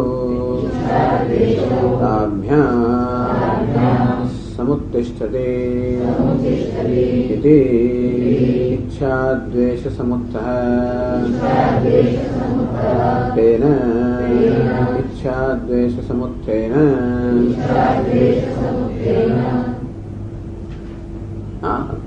इच्छा द्वेष समुत्थेन आटलो शब्द जेने समझाव्यो। इच्छा च द्वेष इच्छा द्वेष इच्छा અને દ્વેષ મને થાય છે इच्छा द्वेष ताभ्याम समुत्तिष्ठति इच्छा द्वेष समुत्तः। આ ઈચ્છા અને દ્વેષ હતા રાગ અને દ્વેષ। આ રાગ અને દ્વેષમાંથી જેનો સારી રીતે જન્મ થાય છે એને કહેવાય છે इच्छा द्वेष समुत्थ। समुत्थ એટલે सम्यक उत्तिष्ठति उत्थान થવું અથવા ઉત્પત્તિ થવી અને સારી રીતે ઉત્પત્તિ થઈ। આમ ઈચ્છા અને દ્વેષ કે રાગ દ્વેષ રૂપી દ્વંદ્વમાંથી જેની સારી રીતે ઉત્પત્તિ થઈ છે એ મોહને ઈચ્છા દ્વેષ સમુત્થ કહેવામાં આવે છે। એવા ઈચ્છા અને દ્વેષનો જન્મ મોહ। એ જે ભોગ બુદ્ધિ જન્મે છે એ બહિર્મુક્તા જન્મે છે વિષયોમાં ભોગ બુદ્ધિ જન્મે છે। દેહેન્દ્રિય સંઘાત અભિમાન અતિશય પૂર્વક અહંકાર હતા દેહેન્દ્ર આત્મબુદ્ધિ તો હોય પણ એથી પણ આગળ વધીને દેહ જ આત્મા છે। અંતેથી દેહને જ પુષ્ટ કરવો દેહનું જ પાલન કરવું એ જ વસ્તુ જેના જીવનનું એકમાત્ર કાર્ય બની જાય। અંતેથી દેહને પુષ્ટ કરનારા જે કોઈ પદાર્થો હોય બધા માટે આપોઆપ જ આકર્ષણ કે રાગ જન્મે અને દેહની સુખાકારીની અંદર જે કોઈ અવરોધ રૂપ હોય એના માટે દ્વેષ જન્મે। આમ રાગ દ્વેષ જન્મતા હોય। પેલા આત્માના વાસ્તવિક સ્વરૂપ ન જાણવા કારણે અહંકાર જન્મે કે આ દેહને આત્મા માની લેવામાં આવે। દેહને આત્મા માન્યો મનને આત્મા માન્યો બુદ્ધિને આત્મા માની અર્થાત ઉપાધિને આપણે આત્મા માન્યું। આત્મા માટે સ્વાભાવિક પ્રેમ હોવાને કારણે આપણા દેહ મન બુદ્ધિ રૂપી ઉપાધિમાં પણ એક સ્વાભાવિક પ્રેમ થઈ જાય। એમાં આત્મત્વનો આરોપ કર્યો। આત્માની જે પ્રેમ છે એ બધો પ્રેમ પછી એના પર ઠલવાય। તેથી આ દેહ મન બુદ્ધિ રૂપી ઉપાધિ મારા પ્રેમનું આસ્પદ બને પ્રેમનું કેન્દ્ર બને। ત્યાં પ્રેમ હોવાને કારણે જે કોઈ વસ્તુ એને અનુકૂળ હોય એના પ્રત્યે પ્રેમ જન્મે। આ મને બીજે પ્રેમ હોય છે એ બીજા માટે નથી પણ એ મને અનુકૂળ છે એટલે મારા માટેનો જે પ્રેમ છે એ જ ખરેખર બીજા માટેના પ્રેમના રૂપમાં દેખાતો હોય છે। આમ ગાદી મને બહુ ગમે કેમ અનુકૂળ છે અને તેથી એના માટે પ્રેમ હોય। નહીં તો મને શું આપણને પ્રેમ કોને મળે આપણને જ માટે છે અને તેથી જે વસ્તુ આપણને અનુકૂળ હોય એ વસ્તુ માટે પ્રેમ જન્મે। ત્યાં શું જન્મે રાગ જન્મે। ધીમે ધીમે પછી આપણે એને એવા ટેવાઈ જઈએ કે એને પરતંત્ર બની જઈએ અને પછી આસક્તિ જન્મે અર્થાત એના વગર ચાલે જ નહીં અને એના વગર ન ચાલે કારણ કે મારી સુખાકારીનું એનું સાધન ગણું છું એવું હોવાને કારણે એ હોય તો જ હું સુખી હોઉં। પછી તો સાધન હોય કે ના હોય એકવાર મનમાં બેસી ગયું આ મનની અંદર એકવાર એવો પ્રકારનો નિશ્ચય થયો કે આને કારણે હું સુખી છું બસ પછી એના વગર ના ચાલે। અને મનમાં એવું એક બેસી ગયું કે આને કારણે દુઃખી છું બસ પછી એ હોય તો હું કોઈ દિવસ સુખી થઈ ના શકું। એ વિચારવું કારણ હોય કે ના હોય છતાંય પણ મારા મનમાં આ પ્રકારનો એક નિશ્ચય થયો એ જ વસ્તુ છે। અને આ રીતે દેહની અંદર જે દેહની અંદર જે આત્મભાવ છે એને કારણે રાગ દ્વેષ જન્મતા હોય છે। જગતના જે કોઈ પદાર્થો આ ઉપાધિને અનુકૂળ હોય એ બધામાં મારા પ્રેમનો વિષય બને આસક્તિનો વિષય બને રાગનો વિષય બને અને જગતના જે કોઈ પદાર્થો મનુષ્યો સંજોગો વ્યક્તિઓ જે કંઈ હોય એ મને પ્રતિકૂળ હોય તો એ મારા દ્વેષનો વિષય બને અને એને દૂર લેવાનો પ્રયત્ન કરું મારી પાસે આવે દૂર કાઢવાનો પ્રયત્ન કરું અને પેલો રાગ જ્યાં છે એને મારી સાથે ગમે એવું ખેંચવાનો પ્રયત્ન કરું આવે તો વળગી જવાનો પ્રયત્ન કરું। આમ રાગ અને દ્વેષ મને સતત પ્રવૃત્ત રાખે મને બીજું કશું જીવનમાં વિચારવા જ ના રહે। માણસ જન્મ્યો ત્યારથી એક જ પ્રવૃત્તિ સુખ પ્રાપ્તિ દુઃખ નિવૃત્તિ જે અનુકૂળ છે એને પ્રાપ્ત કરવું કેમ અને પ્રાપ્ત થયેલી વસ્તુને કેમ જાળવીને પકડી રાખવી જે પ્રતિકૂળ છે એને કેમ દૂર રાખવું અને કદાચ પાસે આવ્યું કેમ એને હડસેલવું। તકલીફ તો એ છે કે પ્રતિકૂળ વસ્તુ જતી જ રહેવા નથી માંગતી હોય અને તેથી આપણે હડસેલવાનો આખો દાડો સંઘર્ષ કર્યા કરીએ અને અનુકૂળ વસ્તુ જે આવવા નથી માંગતી એને પકડવાનો આવે પછી જતી રહેવા માંગે એને પકડી રાખવાનો હંમેશા આ માણસ આ પ્રકારના યોગ અને ક્ષેમ જે નથી એને મેળવવાનો છે એનું રક્ષણ કરવાનો બસ આમાં સતત વ્યસ્ત એક જિંદગી પૂરતી નથી એટલે જન્મ ત્યાં ચાલે તો આની આ પ્રક્રિયા ચાલ્યા જ કરે છે। આ છે રાગ અને દ્વેષ બહુ ડેન્જરસ વસ્તુઓ છે। ડેન્જરસ એટલે ખરે એટલે કહ્યું કયો નવસમાગચ્છે તૌયસ્ય પરિપંચનો ઇન્દ્રિયસ્યાર્થે રાગ દ્વેષો વ્યવસ્થિત ભગવાન વારંવાર સમજાવતા હોય છે। પ્રત્યેક પદાર્થો સાથે મનુષ્યનો સંબંધ સ્વસ્થ સંબંધ નથી તંદુરસ્ત સંબંધ નથી, રાગ અને દ્વેષ પુરસ્સરનો સંબંધ છે. અને પદાર્થ તેથી હું છે એવો ભાગ્યે જ જોતો હોઉં છું, પરંતુ કંઈક મારું ઉમેરીને જોતો હોઉં છું. અને અનુકૂળતા ઉમેરું, પ્રતિકૂળતા ઉમેરું, મારા મૂળ પર આધાર રાખે છે. એનો કોઈ નિયમ નથી. અત્યારે જેના પ્રત્યે રાગ છે આવતીકાલે દ્વેષ પણ થાય, અત્યારે દ્વેષ છે એના પ્રત્યે કાલે રાગ પણ થાય, અને અત્યારે રાગ અને દ્વેષ બધું ભૂલાઈ પણ જાય. અને શેના પર આધાર છે? ખાતરી મારા મૂળ પર આધાર રાખે છે. મારો મૂળ કેવો છે? રોજ રોજ બદલાયા કરે. એટલે પછી મૂળા, મૂળના આધારે ચાલનાર લોકો મૂળ મનુષ્યો. સરસ મૂળના આધારે મૂળમાં જ હંમેશા, અથવા મૂળના આધારે ચાલતા હોય. આપણું મન પણ તરંગી હોવાને કારણે એની કોઈ વ્યવસ્થા નથી. એટલે જન્મ્યા ત્યારથી નક્કી હોત કોઈ આટલું આ સારું છે આ ખરાબ છે એવું હંમેશા એ પ્રકારનું સ્થાયી જો રહેતું હોત તો આપણે બહુ સ્વસ્થ, આપણે કંઈક વ્યવસ્થા કરી છે કે આ ના જોઈએ ના જોઈએ, આ જોઈએ એટલે જોઈએ. એવું થતું નથી. આજે નથી જોઈતું એ કાલે જોઈએ, અને આજે જોઈએ છે કાલે નથી જોઈતું. એટલે જ કહે છે કે ભાઈ બહુ બધાની પ્રશંસા ના કરો, બહુ વખાણ ના કરો, બહુ વખાણ ના કરો. ક્યારેક વળી પાછળ નિંદા કરવી પડશે. અને બહુ નિંદા ના કરો, બહુ નિંદા ના કરો, ક્યારેક એના વખાણ કરવા પડશે. કારણ કઈ વસ્તુ કઈ કહેવાય નહીં. જ્યારે જૂના જમાનામાં ઓફિસમાં વગેરે કામ કરતા હોય ત્યાં બધા ઘણી વાર અંદર થોડું બધું ગેરસમજ થાય, કંઈક થોડું મન દુઃખ થાય. એટલે એક વાર અમારા સાહેબ હતા, એમને કહ્યું કે આ બધું જો આ મન દુઃખ થાય બરોબર છે, પણ બહુ જાજુ એને ના કરવું. આ માણસ અત્યારે